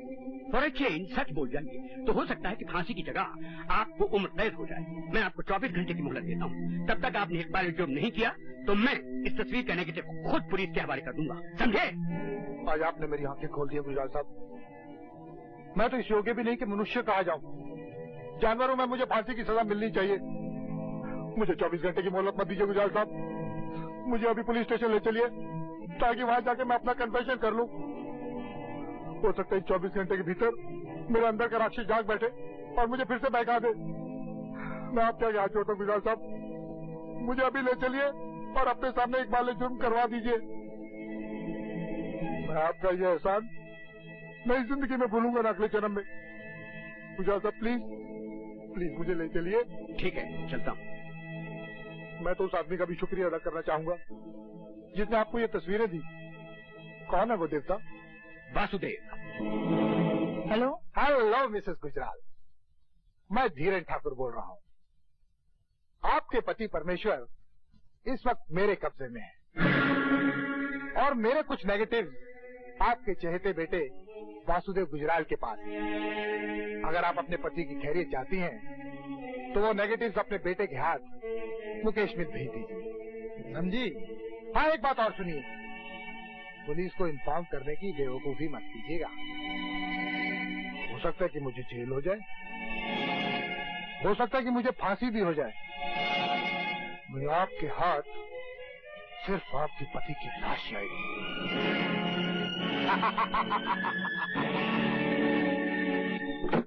लंदन, पेरिस, रोम, शादी के बाद मैं तुम्हें इन सब जगहों पे लेके जाऊंगा। और ये होटल देख रही हो? बड़ी जुई है तुम्हारे सर में। मार दो। ये होटल देख रही हो? यहाँ पर हम रहेंगे और ये बिस्तर, यहाँ पर हम हनीमून मनाएंगे। टेलीफोन उठाओ। हटो। चलो उठाओ। हेलो। हेलो वासु। माँ कैसी माँ? वासु, मिस्टर गुजराल को उठा लिया गया है और उनकी जान खतरे में है। तुम जल्दी यहाँ जाओ। चलो भाई।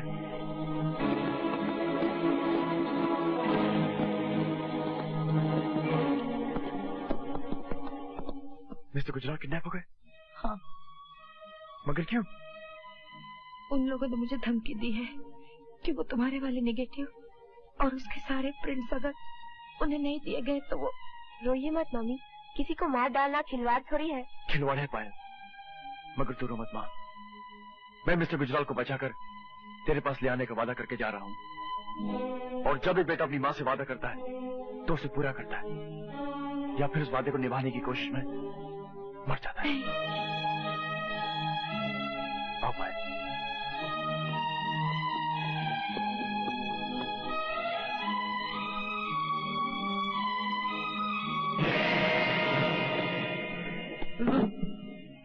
अगर वासु 5 मिनट के अंदर अंदर नहीं आया तो क्या हो जाएगा? नेगेटिव्स लाओ।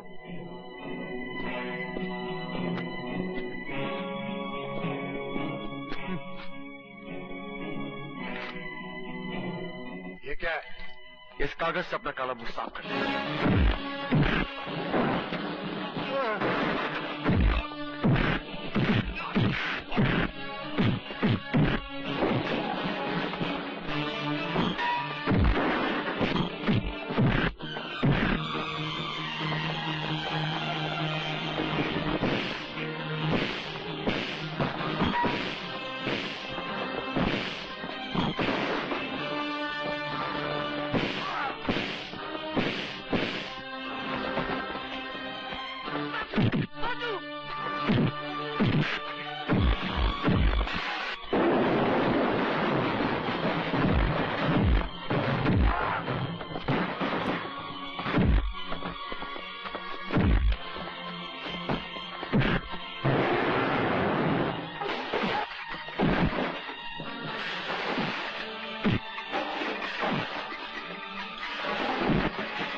डॉक्टर ने आराम करने के लिए कहा है।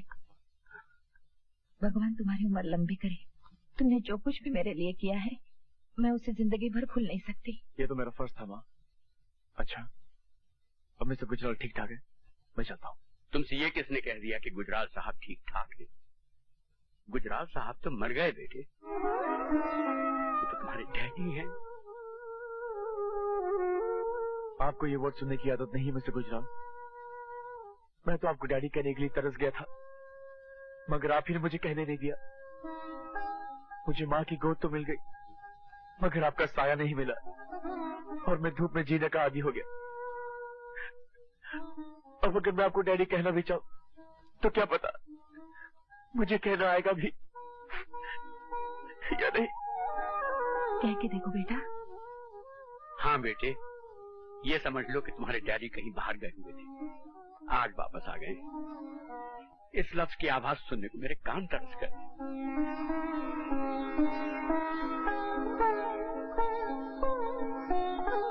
ठीक है बेटे, ये सेल्फ सेंटर्ड बुढ़ा इसी लायक है। दे दो तुम मुझे सजा, जो चाहे दे दो सजा। डैडी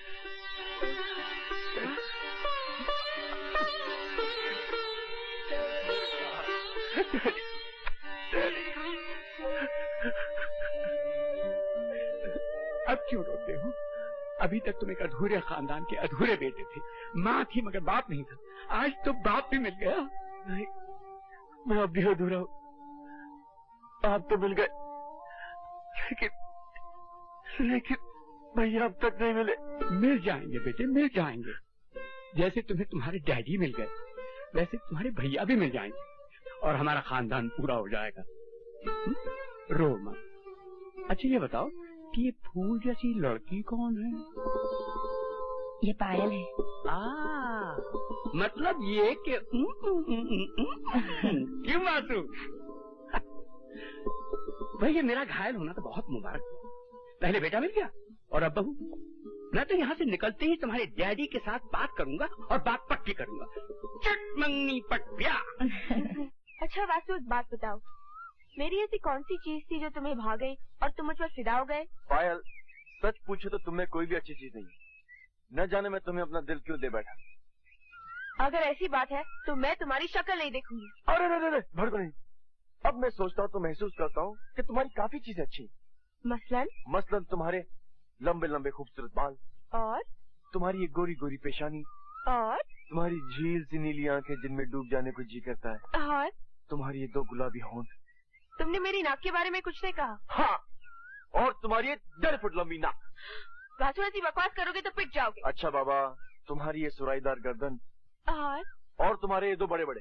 शर्म नहीं आती ऐसी बातें करते हुए? पायल, तुम्हारे दिमाग में सिर्फ गंदगी भरी हुई है। मैं तो तुम्हारे इन 2 बड़े बड़े हाथों की बात कर रहा था जिनमें तुमने एक कंगना पहना है। गर्दन हिलाने से काम नहीं चलेगा पापा, हाथ मिलाना पड़ेगा, क्योंकि ये मेरा बेस्ट फ्रेंड है वासु गुजराल, जिसकी वकालत ने बॉम्बे में धूम मचा रखी है। कोई धूम नहीं मचा रखी सर। आप तो जानते ही होंगे कि पायल की आदत है बड़ा चढ़ा के बात करने की। जी नहीं, मैं हमेशा ठीक बात कहती हूँ। अच्छा पापा, आप ही बताइए, मैं केस की मिसाल देती हूँ। मेरे केस तुम्हारे वासु के बस के नहीं है बेटा। खैर, फिर भी ये इतनी तारीफ कर रही है तो एक आध केस तुम्हें जरूर हो। थैंक यू सर, मगर मैं यूं गिरे पड़े मिल जाने वाले केस नहीं लेता सर। बहुत तेज हो। वकील कानून की धार होता है सर, और अगर धारी तेज न हो तो कानून जुर्म की जड़ें कैसे काट पाएगा। ठीक है, कभी तुम्हारी धार भी देख लेंगे। तुम्हारे डैडी अभी तक नहीं आए। मिस्टर सिंह, मुझे गुजराल कहते हैं। हेलो। अब आप गुजराल अंकल से बातें कीजिए पापा। वासु को तो मैं अपना मिनी से दिखाने जा रही हूँ। आओ वासु। हाँ हाँ, बड़ों की बातों में बच्चों का क्या काम। क्यों mister Singh? I don't know, मुझे तो ये भी नहीं पता कि हम दोनों बात क्या करने वाले हैं। अरे भाई तुम जाते क्यों नहीं, जाओ ना। हा? आप खड़े क्यों हैं? बैठिए ना। क्योंकि आपने मुझे बैठने के लिए कहा ही नहीं। आई एम सॉरी, बैठिए। जी, मुझे ये बच्चे काफी सीरियस लगते हैं। क्यों मिस्टर सिंह? ये जनरेशन तो सीरियस होना जानती नहीं मिस्टर गुजराल। मैं उस सीरियसनेस की बात नहीं कर रहा। तो फिर किस सीरियसनेस की बात कर रहे थे आप? बढ़ा चढ़ा के बात करने की मुझे आदत नहीं है। अदालत में भी मैं कम बोलता हूँ, ऑलवेज टू द पॉइंट। ये मेरा बेटा वासु है ना, ये मुझसे भी बड़ा और अच्छा वकील बनेगा। अखबार वाले तो फिदा हैं इस पे, हर रोज कोई ना कोई राइट अप छपता रहता है।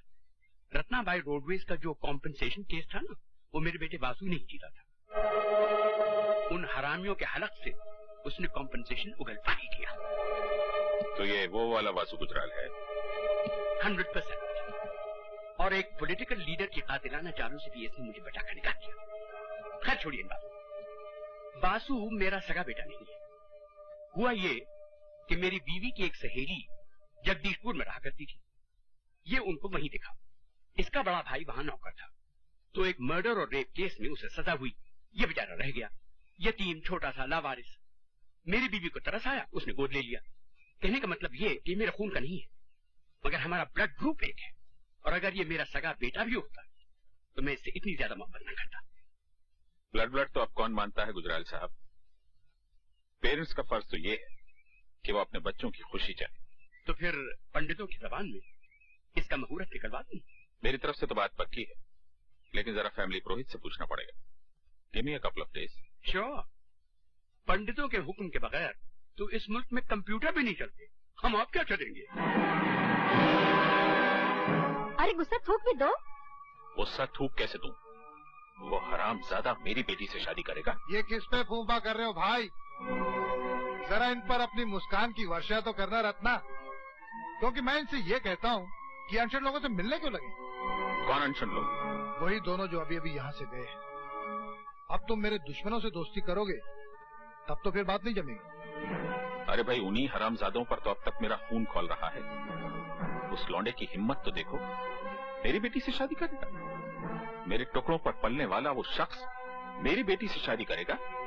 उस जूडी को भी 5 लाख उसी ने दिलवाए। मैं तो कहता हूँ उन दोनों को गोली मरवा दो। खा खा के मोटे हो रहे हो, कुछ तो काम करो। 2 आदमी नहीं मारे जाते तुम लोगों से। अब अगर हमारे किसी आदमी ने उन्हें मारा तो बात बिगड़ जाएगी, क्योंकि वो रिश्ता लेकर आ चुका है। उन्हें मारने के लिए तो कोई ऐसा आदमी ढूंढना चाहिए जो भरोसे के लायक भी हो और हमसे जिसका कोई ताल्लुक भी साबित न हो सके। वो 212 कैसा रहेगा? तुम्हारा ये तीर बिल्कुल निशाने पर बैठा है रत्ना। ये 212 कौन? पता नहीं, मगर कमाल का आदमी। She'll be alright in about 3 months, लेकिन इनको दाखिल करना पड़ेगा और ट्रीटमेंट भी बहुत महंगा होगा। महंगे सस्ते की बात ना कीजिए डॉक्टर, बस इतना बताइए कि ये ठीक तो हो जाएंगी ना। पैसों का बंदोबस्त तो कहीं ना कहीं से कर ही लूंगा। You are very fortunate mister Ravi. मेरा teacher doctor Arnold Robertson London से आने ही वाला है, and I tell you he is a magician. वो मेमोरी का ताला ऐसे खोलता है जैसे कोई एक्सपर्ट भी किसी तिजोरी का ताला भी क्या खोलेगा। ये तो बहुत ही अच्छी बात है। खर्चा कितना होगा? Let me think. 1 लाख रुपया तो हो जाएगा। 1 लाख? मोड़ भी हो सकता है, लेकिन मैं 1 लाख रुपए के भीतर रखने की कोशिश करूंगा। I will try. ठीक है, मैं लाख रुपए का बंदोबस्त करता हूँ। चलिए मालकिन, 1 लाख तो जरूर चाहिए, मगर किसी का कत्ल करके नहीं। मैं जानता था कि तुम यही कहोगे। ये कत्ल नहीं, 212 इंसाफ है। पूरी बात सुन लो, उसके बाद चाहो तो इनकार कर दो। पूरी बात क्या है? अंदर चलो। आओ। रत्ना, रत्ना, कोकोज, रत्ना, क्या कर रही हो? रुक जाओ, एक कदम पे आगे बढ़ाया तो माय डियर सिस्टर, ऐसा मत करो। नहीं, मैं तेरी माय डियर सिस्टर नहीं हूँ। अगर तू मेरा भाई होता तो मेरी खून से बेटी नीलम को गैंग रेप होने देता। मेरी बेटी का रेप और मर्डर करने के बाद अब तू मेरे पास आया है। आगे तो देख, मैं तुझे छोड़ूंगी नहीं। Ratna, Ratna, stop it! रत्ना नहीं, रत्ना नहीं। ये हमारे नीलम का कातिल नहीं है। ये तो उसका बदला लेगा। क्या तुम उसे मार डालोगे जिसने मेरे बेटे का रेप किया था? अरे, मैं तो अपनी बेटे की लाश को पहचान न पाई। सूरत बिगाड़ दी थी कमीनों ने। मेरी बेटी रोज मेरे सपने में आती है और कहती है, मम्मी डार्लिंग, वो बॉस्टन अभी तक जिंदा है, वो तुमको भी नहीं छोड़ेगा। तुम मेरे पास आ जाओ मम्मी। यहाँ पीस है, शांति है। हाँ, मैं आ रही हूँ बेटी, मैं तुम्हारे पास आ रही हूँ। नहीं, जाता नहीं। ये किया, जिस आदमी को मारने के लिए मैं तुम्हें 1 लाख रुपया दे रहा था ना, उसी कमीने ने इसकी बेटी का रेप कर दिया और फिर मार डाला।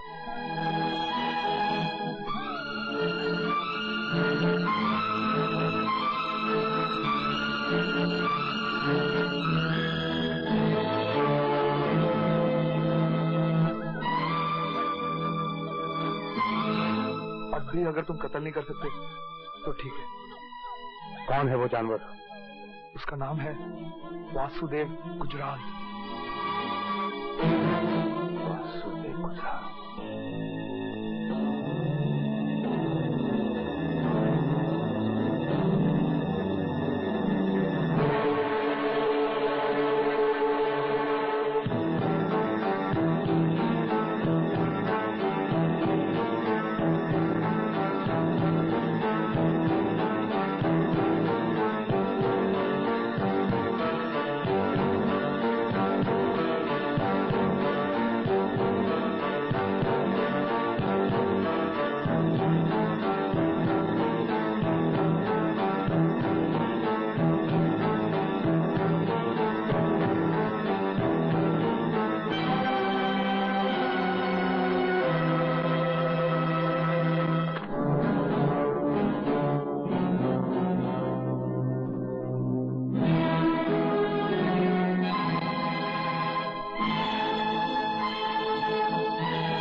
वासुदेव गुजराल बन के घूम रहा है शहर में और मैं अपने भाई को ढूंढता फिर रहा हूँ।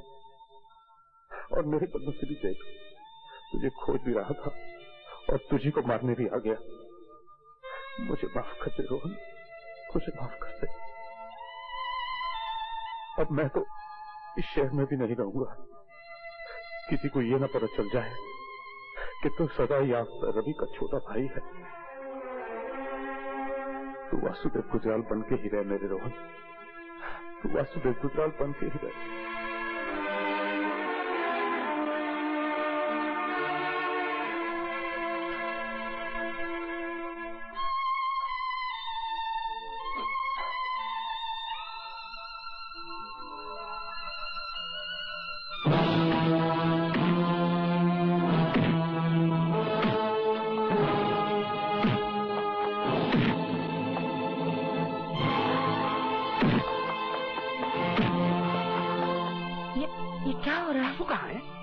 अंधेरा क्यों है? अरे मेन स्विच ऑफ कर दिया किसी ने।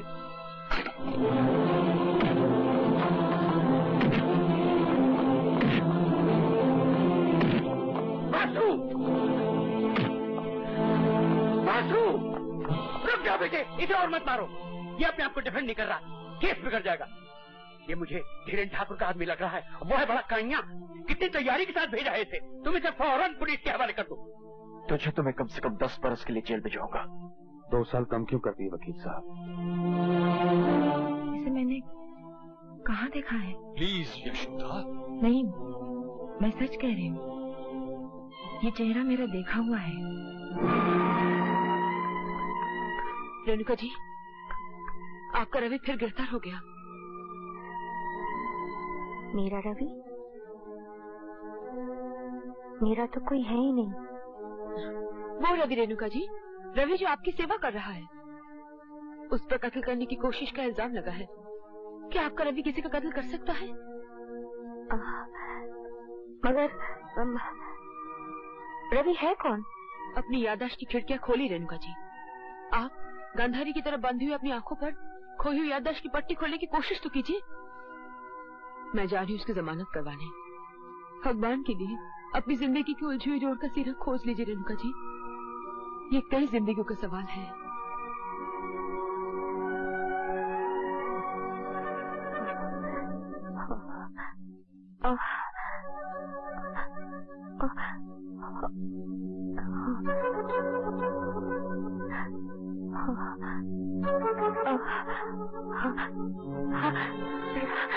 रवि, रवि, मुझे उसकी सूरत कुछ देखी देखी से क्यों लगी? ओह कम ऑन मामा, बम्बई इतना बड़ा शहर है, 1000 बार देखा होगा आपने उसे भीड़ में। मैं वैसे देखने की बात नहीं कर रही हूँ, याद नहीं आ रहा है। समझ में नहीं आता कि मैंने उसे कहाँ देखा होगा। आप बैठ के याद कीजिए, मैं चला।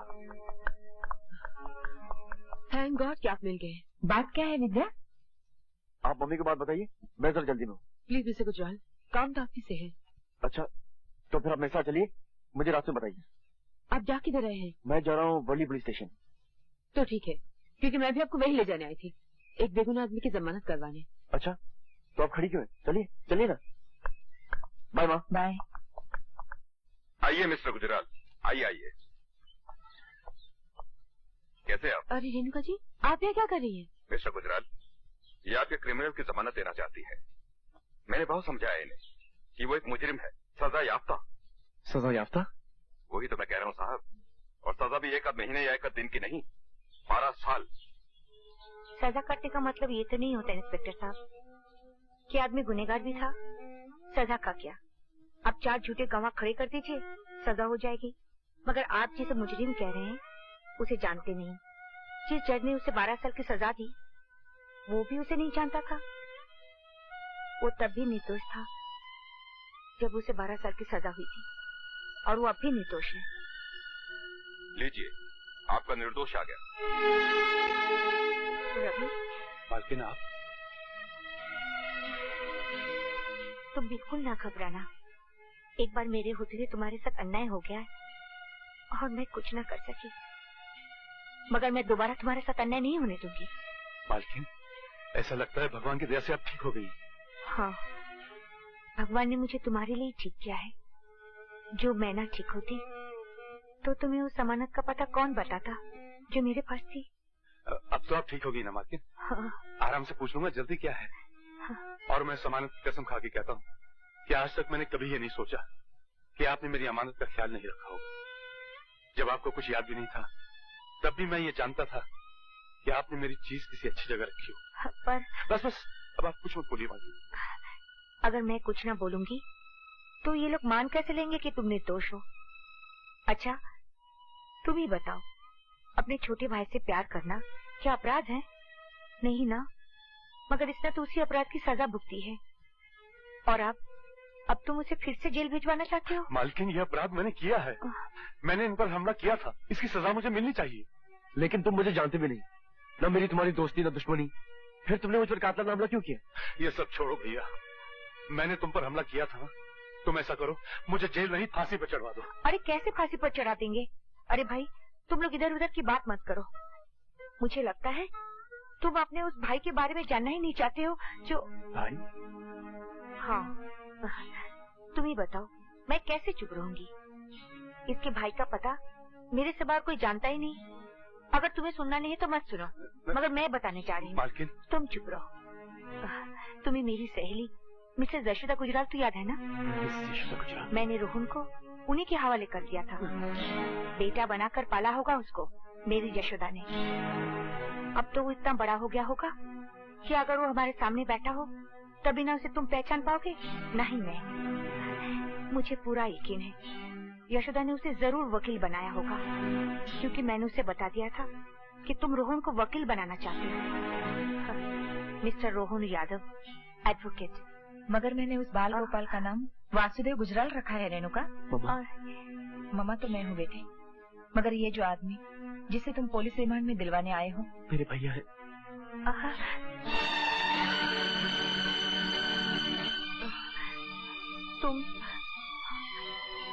तुम रोहन हो?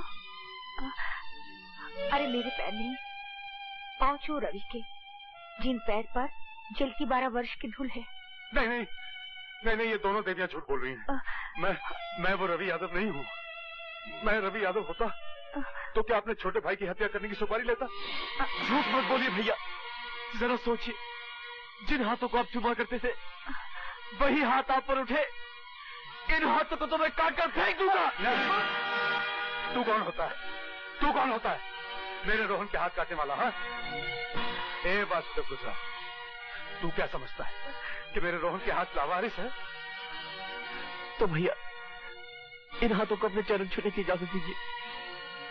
भाई गले मिलते हैं। रो मत रोहन, रो मत। आप भी तो रो रहे हैं भैया। अरे हम तो शर्म के मारे रो रहे हैं। जिस भाई के वास्ते हम जिंदा थे उसी को मारने के वास्ते हमने ये हाथ बेच दिए, मगर तब हमें ये पता नहीं था कि तुम हो मुन्ना। मालकिन का अच्छा होना जरूरी था, क्योंकि मेरे भाई का पता सिर्फ मालकिन को मालूम था और मालकिन की याददाश्त के दरवाजे सब बंद थे। उन दरवाजों के खुले बगैर मेरे भाई का पता मुझे नहीं मिल सकता था। ऐसे में एक काम हाथ आया कि वासुदेव गुजराल को मार डालो और लाख रुपया ले जाओ अपनी मालकिन के इलाज के लिए।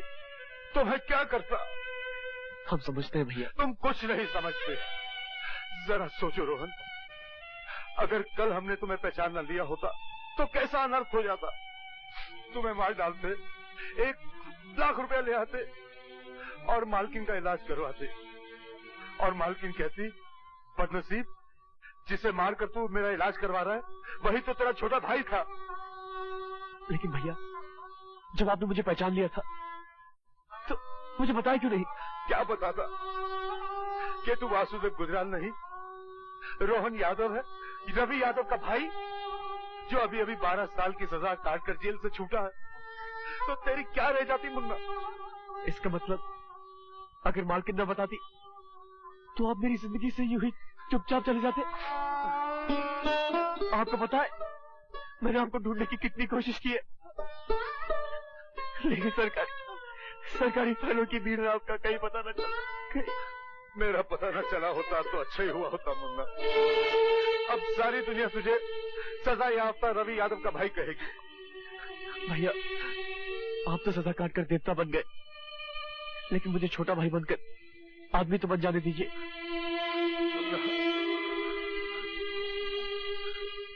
इतना परफेक्ट गेम भगवान के सिवा और कोई नहीं खेल सकता। सब बिछड़े हुए मिल गए, और मेरे भी कहा पुलिस स्टेशन में। सब कहाँ मिले वकील साहब? वासु की पायल तो मिली नहीं। वो भी मिल जाएगी, बस आती ही होगी, मगर वो लाखों करोड़ों में एक है। उसे गिनती में मत आती। He has a point, Mrs Gujral. वो लाखों करोड़ों से कहीं आगे है। जहाँ गिनती की सीमा खत्म होती है वहाँ पायल की सीमा शुरू होती है। Hi everybody. रवि, तुम खुद देख लो। पायल बेटी, इनके पाँव छुओ। हाँ, ये मेरे भैया हैं। जीती रहो और सुखी रहो पायल, मगर मेरे पाँव छूने से पहले तुम्हें मालकिन के पाँव छूना चाहिए था। इसमें एक अमेंडमेंट है, तुम इनके पाँव तो जरूर छुओ, मगर मालकिन मान के नहीं, माँ मान कर।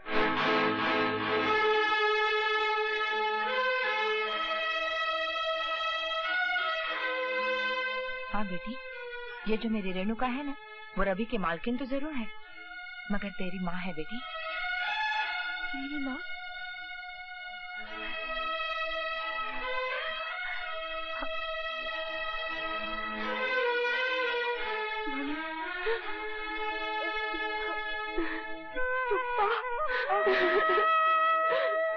भाई, इसमें हैरान होने की कोई बात नहीं। जिस दिन मैं तुम्हारी और पायल की शादी की बात करने मनोहर सिंह के यहाँ गया था, मैंने आके यशोदा को बताया, तो मनोहर सिंह का नाम सुनते ही यशोदा के दिमाग में तो घंटियां बजने लगी। घपला सिर्फ ये था कि ये समझती थी कि रेणुका मर चुकी। Thanks to Worli police station ये बात भी साफ हो गई। भाई, जो जिंदा है वो तो जिंदा ही है ना। मालिक ने तो मालकिन को मारने की कोई कसर नहीं छोड़ी थी, और उनके ख्याल में तो मालकिन मर ही चुकी थी, मगर जाको राखे साइया मार सके ना कोई, और जाको मारे सैया उसे बचा सके ना कोई। मैं उसे नहीं, ये मेरी और दादी की लड़ाई है। मैं सारी जिंदगी इस झूठ की छाव में जीती रहूं कि मेरी मम्मी मर चुकी है। दादी मुझसे इतना बड़ा झूठ बोलते आए, अब मैं उनसे सच बुलवाऊंगी, कड़वा सच।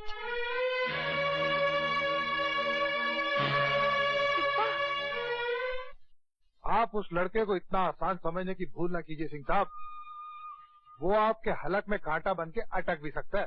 अरे छोड़िए श्रीमान, मेरा हलक इतना पॉलिटिकल नहीं, कांटों का इलाज मैं भी जानता हूँ। आओ बेटी आओ, मैं कब से तुम्हारी राह देख रहा था, कहाँ चली गई थी तुम? एक्सक्यूज मी अंकल, मगर पहले मुझे पापा से ये पूछ लेने दीजिए कि मेरी मम्मी कहाँ चली गई। तुम्हारी मम्मी? उनकी तो परसों पहले एक एक्सीडेंट में डेथ हो चुकी बेटे। मगर तुम्हें आज इस तरह एकाएक उनका ख्याल क्यों आ गया बेटी? क्योंकि मैं अभी अभी से मिलकर सीधी यहाँ चली आ रही हूँ अंकल। पता नहीं तुम्हें किसी ने किससे मिला दिया।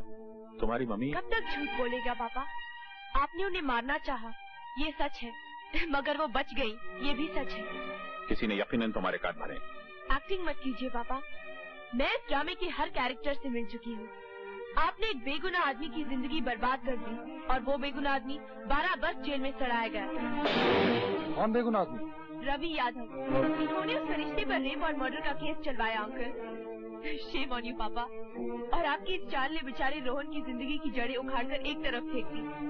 वो तो उसकी किस्मत अच्छी थी कि उसे मिसेस गुजराल के प्यार की जमीन मिल गई और उसकी जिंदगी ने फिर जड़ पकड़ ली। आप मेरी मम्मी, रवि भैया और रोहन का कर्ज कैसे उतारेंगे पापा? कैसे उतारेंगे? आप इंसान नहीं है।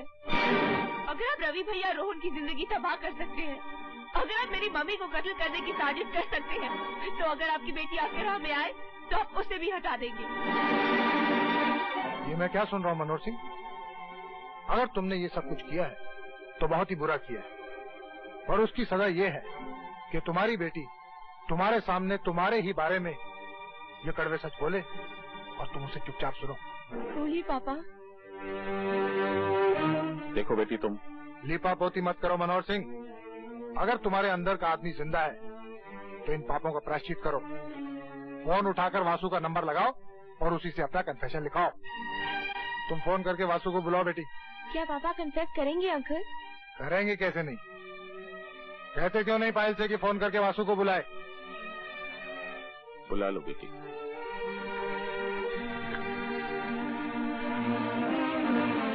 हेलो, कौन? वासु, तुम फौरन यहाँ आ जाओ। पापा तुमसे अपना कन्फेशन लिखवाना चाहते हैं।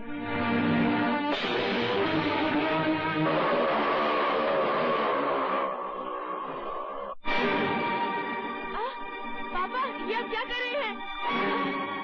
पापा!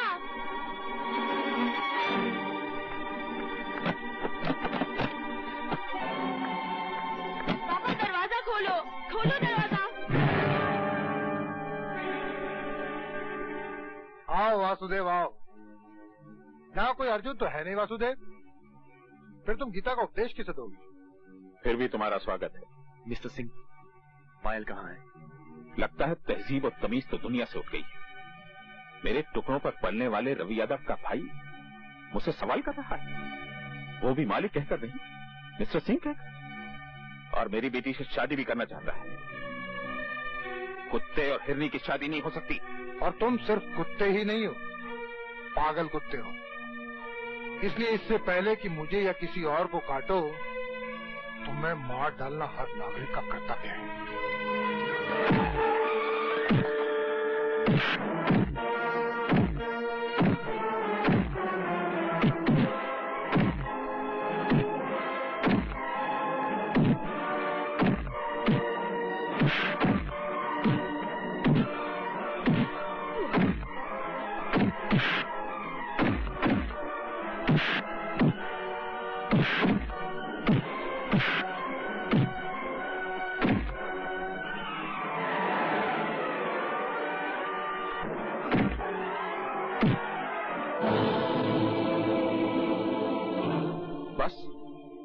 की हवा निकल गई, लेकिन मैं सिर्फ तेरी जान लेना नहीं चाहता। मैं ये चाहता हूं कि तू तड़प तड़प कर मरे।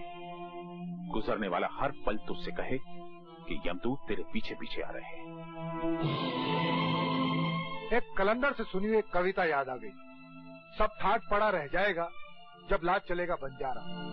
मैं तो चाहता हूं कि तुम पल पल करके मरो, जैसे गागर से बूंद बूंद पानी टपकता है और फिर गागर खाली हो जाती है। हाँ तो बताओ, सिंह साहब तुम्हें पहली गोली कहाँ मारे? रखना ठीक रहेगा?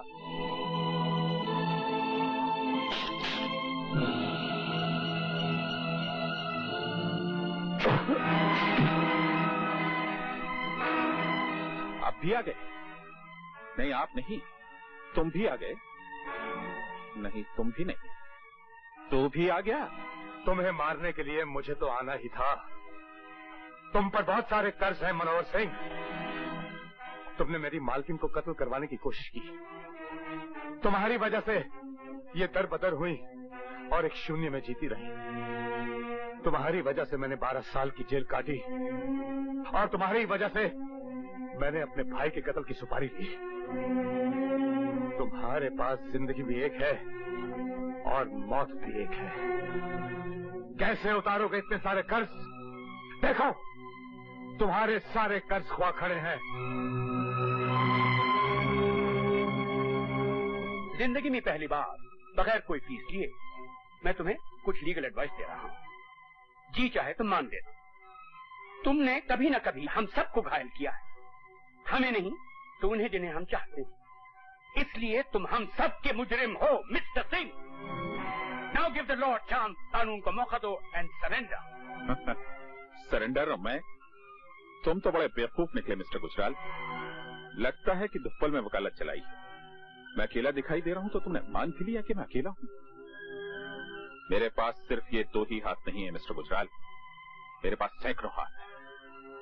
मैं खुद कानून और ये तुम सबकी सजाए मौत की घड़ी है।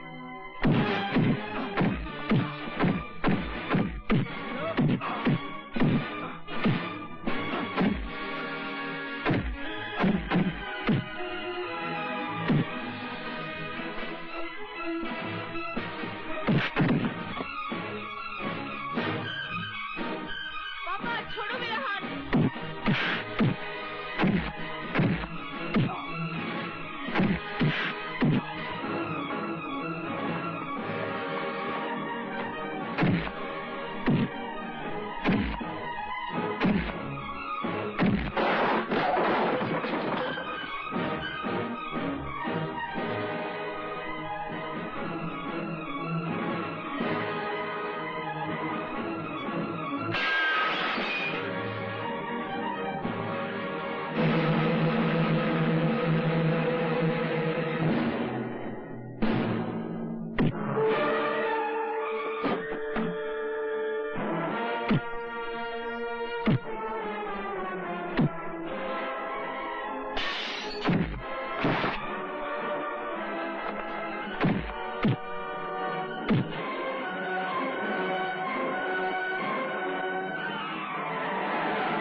बचाएगा रेणुका?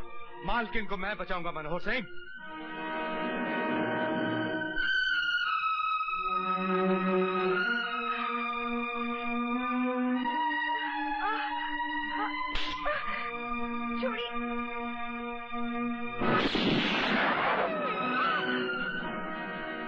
भैया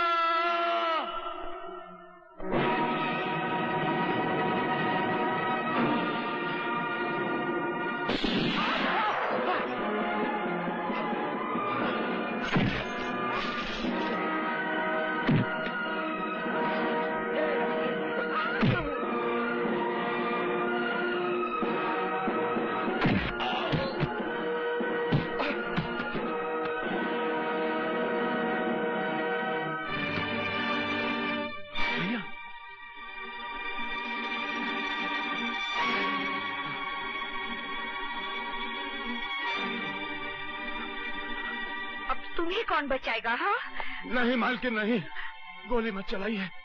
इसकी सिफारिश मत करो तुम। ये घायल सांप है, पलट कर हमला करेगा।